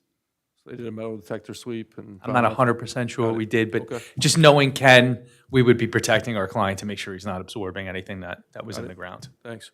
Yeah, I believe too that you would have required a demolition permit for the house being demolished. Which there was a demo permit. And that includes getting all the utilities turned off before you're allowed to demo. Ms. Thank Andrews. you. I appreciate the responses. Ms. Andrews. Are the owners going to be the residents of the house, or are they building a house and then putting it for sale? They're going to live there. Are they going to live there? Yeah. Okay, thank you. Anybody else? I'm an old bridge. Damien, I'm sorry. That's I keep all right. bothering you. That's what I'm here for. It's not an aquifer area at all, you know, being with the Old Bridge. You want me to- I'm sorry, can you say that? There's no aquifer issues there or anything? Honestly, I don't, that's not my expertise. That would be something that our engineering department would vet as part of our internal review. Mr. Clancy, anything? No, nothing to add, thank you. Anything further? No, I think it's pretty typical C1, hardship on an undersized lot. Just, obviously, we have to open up to the public. Sure. This is matter 61-2023Z. The location is 70 Van Times Road. This applicant's proposing to construct a single-family home on the property. Does anyone here want to be heard on this matter? Please raise your hand or come forward, sir. Good. Hold on. Wait. You can come up, just, got to go through a little protocol. We're going to give you a microphone, and then the board attorney will swear you in, okay? All right, you got it. I apologize. No, that's okay. Long day. Do you solemnly swear that any testimony you provide before this board will be the truth and the whole truth? Yes. Okay, can you just give us your name, please? David Schechter. Spell your last name, sir. Schekhter. What would you like to tell the board, sir, or a question? I'm sorry? What would you like to tell the board or question? I'm the owner of 82 Van Tines Lane. I'm adjacent to the lot that's being up for permit. The attorney did send over a bunch of information. Do you want to buy? Don't want to buy? Then he let us know about the meeting that we are today. My only concerns that I have are the fact that I was there when the original building was there when it was, and then it was demolished. The concerns I have is the septic tank, where the leach fields are going to be. The water table where we are is very high. You start digging 4 feet in, you got water everywhere. What are the plans in place that if something does, God forbid, go wrong when they're doing the foundation? If there is a cave-in, what are their mitigation plans? How are they going to rectify the situations? Because my property is 2 feet lower than theirs, so if they do start digging, and that water table goes crazy and that starts collapsing, it's going to affect me. I have the largest lot there. I'm 3.25 acres. The previous owner bought from 90 Van Tines an acre off to the left, and I have all the property that's there. The house, would be more than welcomed into the neighborhood. The houses are all different. Not one house there is the same. But again, as being a father and a parent, what happens? A worst case scenario. Just out of curiosity, are you above, level, or below that property? I'm below, about 2 feet. You sit, so I sit below them. So you're saying water flows towards you? Correct.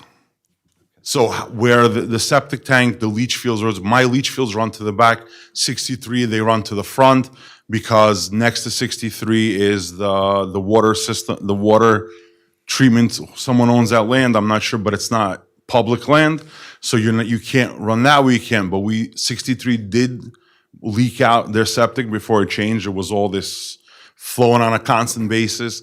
So I don't want, obviously, the septic stuff going into my yard. If it goes towards the back, it goes Well, towards the back. No, I don't think that, and I understand and I'm empathetic to your situation, but certainly I'm not a home builder, and I know that before those are placed in, those plans have to be approved.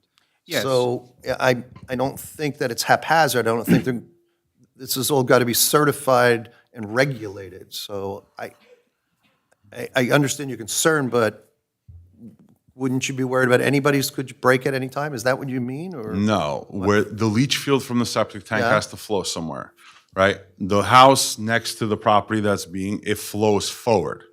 On my house, it flows to the back. If their septic leach field floats forward, it's gonna flow forward and then down to me. Aren't they contained? Their leach field, according to the test pits, are in the back, near the jog in the property. Awesome. Is that correct? I don't want to speak for the, yeah, so their leach field is going to the back. That's what I Awesome. read, but. And as part of our engineering review, again, we have a zero net runoff for water, stormwater, drainage and things like that have to be accounted for as part of that review. So our engineering office, it's not, to your point, it's not haphazard. Obviously, we don't have a crystal ball and we don't know what's going to happen, but there are mechanisms in place to control that and to make sure the conditions don't change. I just wanna make sure it's not running. Of course. The oil tank is, every house there has an old oil tank on the ground. They now have to be above ground, so it's nor here nor there. I think you heard counselors say Yeah. that they're protecting their client. If there is one, somebody's Yeah, going to have so- to remove it and have it done in the right way. Awesome, all right, that was my, I'm empathetic to your situation, Yeah. sorry, and you bring up a good point. awesome, thank you I think very we much. have protections in place, though, and again, I don't think the attorney for the applicant's going to allow something to go wrong on his watch, so, No, I'm fully, but I still wanted to make sure and verify. okay. All right, Thank you very thank you, much. gentlemen. Anybody else want to be heard on this matter? I seeing no further hands, I'm going to close the public portion. Final comments? Thank you, Mr. Chair. Just pointing out, I'll just repeat it, it's a pretty classic hardship case. The lot's undersized. We can't do anything with it without this board's help. If we don't have a variance, it's zoned into inutility. We can't do anything. It doesn't matter how small of a house we built. We'd need variance relief because of the lot. So I would just ask that the board act favorably, and let's invite another home into Old Bridge here in this area. Yes, certainly, this is not an uncommon situation. This has happened, come before the board many times, where homes needed, bigger homes and needed a little bit more space, but I don't think this is asking a bridge too far here. It's 6840, and it's supposed to be 120. I mean, you're more than halfway there. I don't even think you're using any in the back area the way I read that, right? All this is going to be, structure's going to be placed. The house is up by the front Placed up front. setback, where the widest part of the lot is.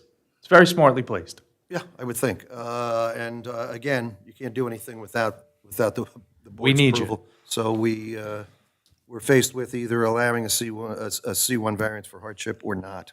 So it's going to, I would think it'd be pretty simple. I've heard the board's comments. I don't know how they're going to vote, but we'll find out. Anybody on the board, final comments you want to make before I call for a vote? Go ahead. Do all the homes in that area have septic tanks? I think it's all on septic It's there, right, all- Laura? all There's no septic tanks? sewer No there. water or sewer running Water into and that sewer- street? That's what, yeah, that's why I meant, none no of it. water, no sewage. Right. Okay, so just the septic tanks? Correct. Okay, thank you. So, Mr. Clancy, we have merely a C variance for an undersized lot, correct?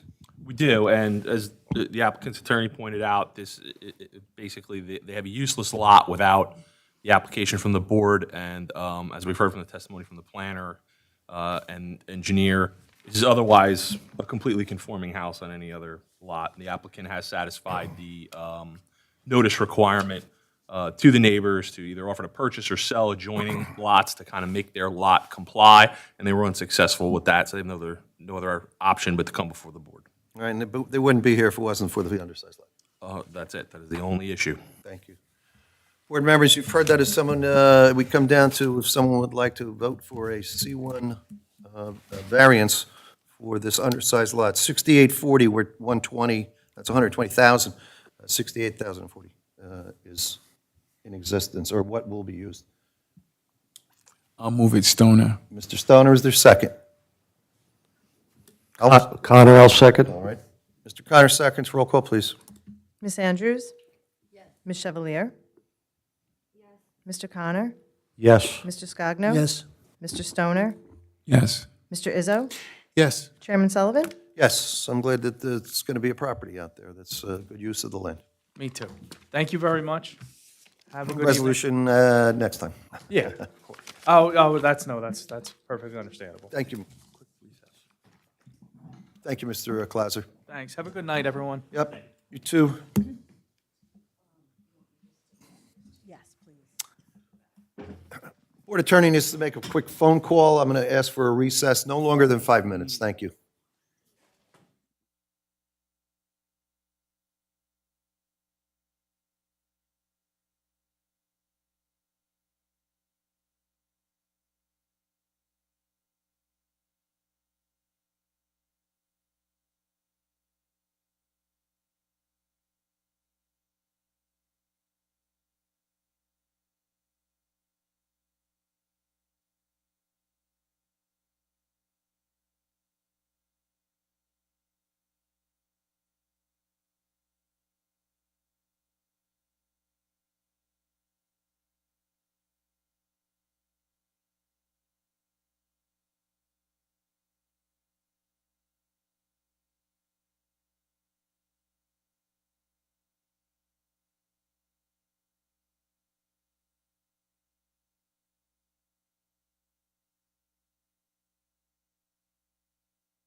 All right, we've returned from a short recess. We're going to have call in the final application of the evening, 64-2023Z, Sal Ani Abruzhniak, I hope I said that right, medium-high-density residential R6, Block 216, Lot 14, physical locations 31 Boulevard East, requiring a C variance. Applicant proposes a 15 by 24 semi-above-ground pool in the front yard. Ma'am, you are? Soloneo Bruzniak? Okay. Are you going to be the only one testifying this evening? I am, yes. Board Attorney will swear you in. Yes. Just raise your right hand for me, please. Yes. Do you solemnly swear any testimony you provide before this board will be the truth and the whole truth? I do. Okay, you can lower your hand and just put your name on the record for us. Yes, my name is Solaneo Brusniak, Thank you. and I am here requesting a C variance for a semi-above-ground pool. It is considered front yard because I am a corner lot, so I'm 31 Boulevard and Central. So if you look at my survey, I'm proposing to put that 15 by 24 pool right adjacent to where the AC unit is. And behind that, correct, thank you so much. Yeah, so it would be there, it would meet the standards, I believe you guys have 6 feet from the house, 6 feet from the fence, and I think I proposed 8 feet from either way. There's a fence already at that 25-foot setback line. I have a 6-foot privacy fence around my yard.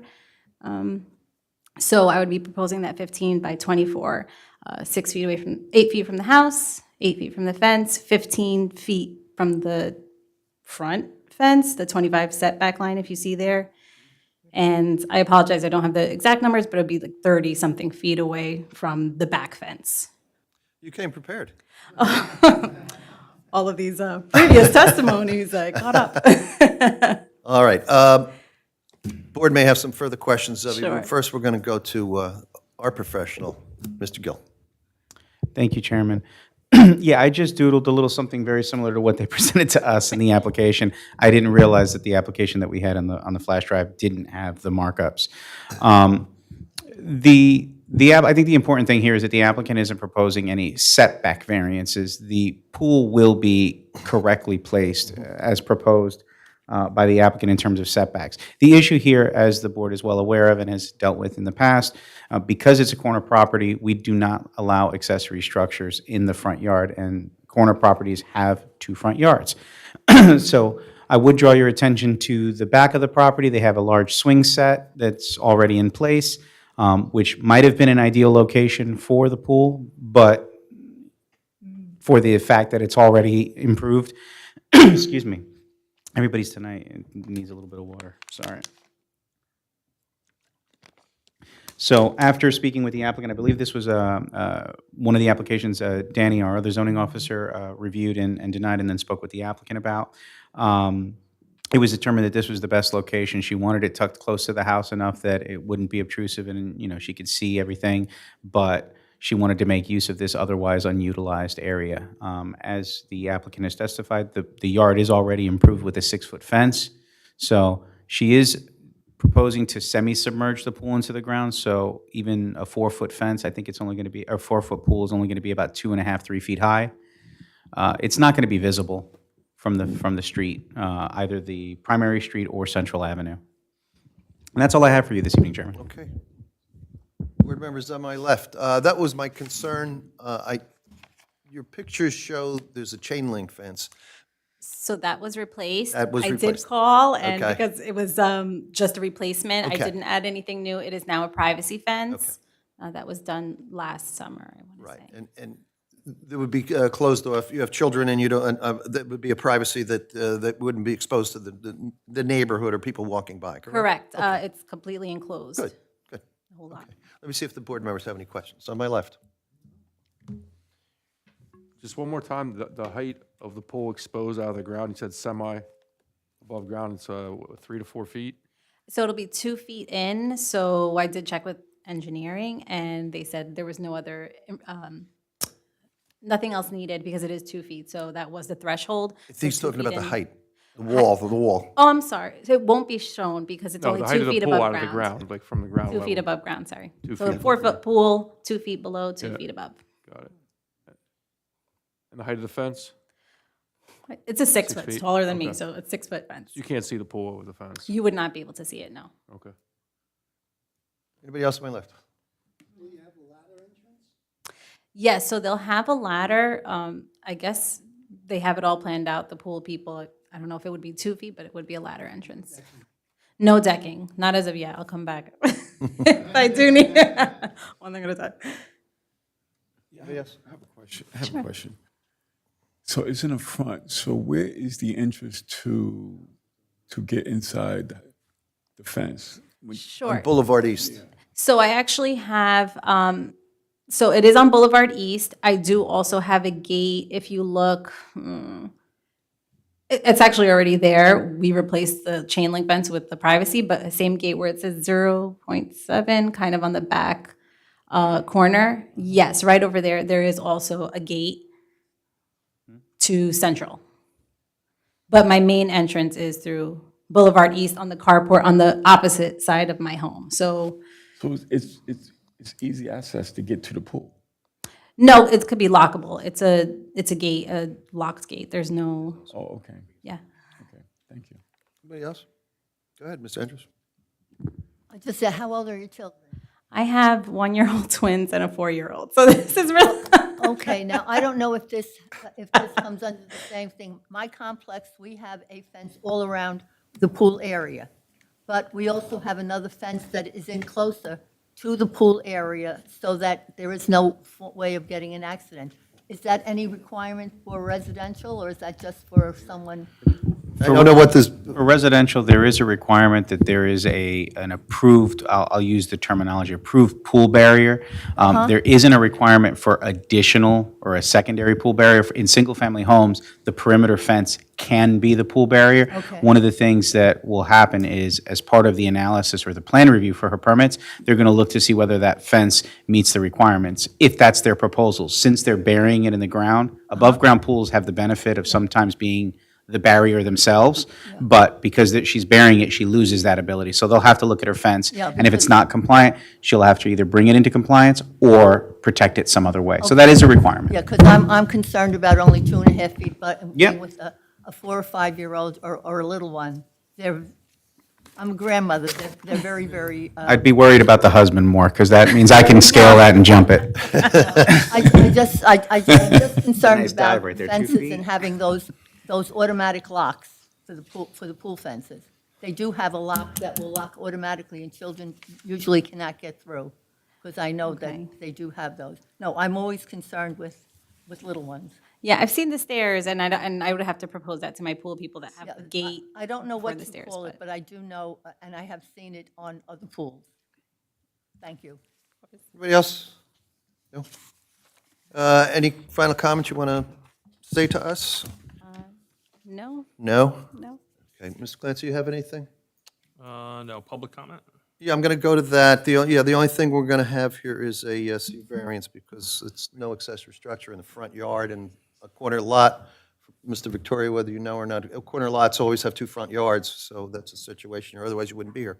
Right. Wouldn't be here, correct. Yeah, looking at the house, if you're looking at the front door, it wouldn't be the side yard. But Yeah, there's not much space in the This is back, matter so- 64-2023Z, the physical locations, 31 Boulevard East, for a semi-above-ground pool in a front yard because it's a corner lot. Anyone in the audience wish to be heard in this matter? Seeing none, I'll close the public portions. Any final comments? No. You'd like me to take a vote, I would assume. I would. Once again, board, C variance for an accessory structure, an accessory pool in the front yard, corner lot. Anybody in favor of, I'll move it, Stoner. okay, is there a second? Izzo, second? Izzo seconds, roll call, please. Ms. Andrews? Yes. Ms. Chevalier? Yes. Mr. Connor? Yes. Mr. Scogno? Yes. Mr. Stoner? Yes. Mr. Izzo? Yes. Chairman Sullivan? Yes. There will be a resolution prepared for you by the next meeting, okay? Make sure you deal with the building department for anything that you need from them, Okay. and then you'll have your resolution to construct. Thank you. Thank you for appearing before the board. I wish you luck. Take care of Thanks. those twins and a 4-year-old? Yes. Well, the 4-year-old will soon be able to take care of the 1-year-old. She right? helps me already. Very good. Best of luck to you. Thank you for coming so before much, the board. Chairman. Thank you, members of the board. I appreciate it. Okay. Don't forget your purse on the way out. I will not. There's All not much right. in there. Thank you. Board members, we have one final issue of business, and that's the calendar for 2024 meeting schedule. That was earlier on in discussion matter. We'll do it now. Everybody's had a chance to read it. If you would notice, there's only one meeting that we removed, and that's in October for a religious holiday. So there's only one meeting in October.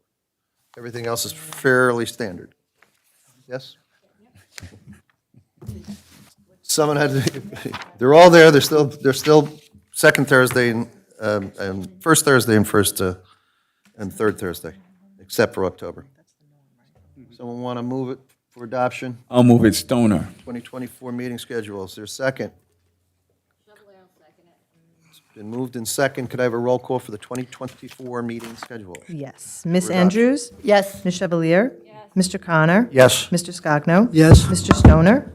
Yes. Mr. Izzo? Yes. Chairman Sullivan? Yes, that concludes our agenda tonight. We have general public comments. Anybody going to make a comment? Mr. Ahern? By all means. I have a matter that, well, let me sit down. Good evening, everyone. I ran into a neighbor in Ward 4, and they're concerned about 143 Ticetown Road. It's an old farm, and apparently the daughter of the original owners has been trying to sell it unsuccessfully, but she's also been approached by the township. I think it's 20 acres. And the township, and this sounds very strange, so maybe Ms. Sawant has heard about this, but has told them that they're gonna, basically they should take the offer that they're giving them, half a million dollars, which for 20 acres seems a little low, and otherwise they're gonna condemn the land. And I can't imagine that that is true. So that's why this neighbor was so upset, because they're old friends, and she couldn't come tonight herself, so I said I'd come and just try to point me in the right direction of who would know something about the OBMUA, maybe doing a project over there, but it's private land. And, it was listed with a realtor company. Supposedly, the township has taken the real estate sign down and told them, take the offer we have, or we're going to condemn this and take the land. So I can't understand. I don't see that as a zoning board matter. No, Let me refer to the attorney. So general public comments at this meeting are generally limited to zoning board matters or issues before the zoning board, general comments related to it. Sounds like this is an issue with the township purchasing or attempting to purchase property? Does that sound correct?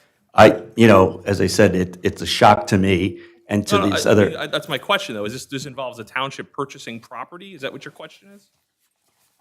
Yes, I guess so. I just, if. Unfortunately, it's not a matter that comes before the zoning board. You have to go to the township on that. Okay. I have another matter of the Metro Storage. I appreciate your patience once again.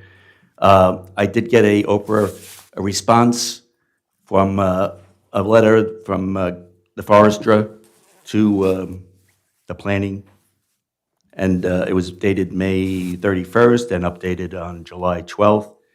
And it's very positive. There's a lot of good things in there. And my question is whether it has been passed on to Metro Storage and their attorneys. And I saw in the consent agenda of the township, the council meeting on the 10th, that there was another $3,000 invoice from ERI. I thought he would be here, but I guess he comes to the other meetings. And whether a third letter has been sent to Metro Storage. So that's Mr. my Ahern, question. with all due respect, and I understand your concern, but the matter has been adjudicated by the zoning board. We no longer have any control over that. So I'm not saying it's on deaf ears, but we don't have any control. You're asking about letters. I don't even know what they are. Yeah, this is a previous application. No, I understand the application. I'm well aware of that, but I don't know about any of that other issues. That would be with the governing body. Certainly not. Yeah. Certainly not the zoning board. I've been told not to send emails by the other attorney and the town planner. And so I'm here because I'd like to, I still think I should have a voice. As a resident, I do have a voice. I would assume you are a resident just like us, and if you want to be heard, I guess you can be heard before council, or try and make an appointment with someone else, but obviously, we have no. No, I don't want to take much of your time. We I have no just longer wanted any to purview. go Once on we record. adjudicate the matters, Once again. Jurisdiction ends at that point. But I have a letter out to the township attorney and the town clerk asking who will be responding to me. And since probably 5 meetings ago, I haven't heard anything. So I'm a patient person, but there are certain ends to that. And I guess the governing body and the council would have oversight over that. Okay, very And good. I guess the individual departments, but certainly not. No, I certainly know not the that, zoning but I board. took the opportunity of this other matter because it just doesn't sound right, Mr. Wanton. I don't know if you've heard anything about a development on that property next to the old EMT there. I don't, no, I No. don't. Okay. I don't think we Then have I'll keep anything additional. pursuing There's it nothing else before on the behalf of board that here. resident. Certainly, as a resident, thank you for your concern on these matters. One final thing. Have you gotten a tea time yet? No. Okay. Well, if you get an extra one. I have not. Good night, everyone. Thank you. Take care. Good night, sir. All right, we'll close public comments, seeing as no one else is here this evening. I'll ask someone move for an adjournment. All in favor? Any opposed? We stand adjourned.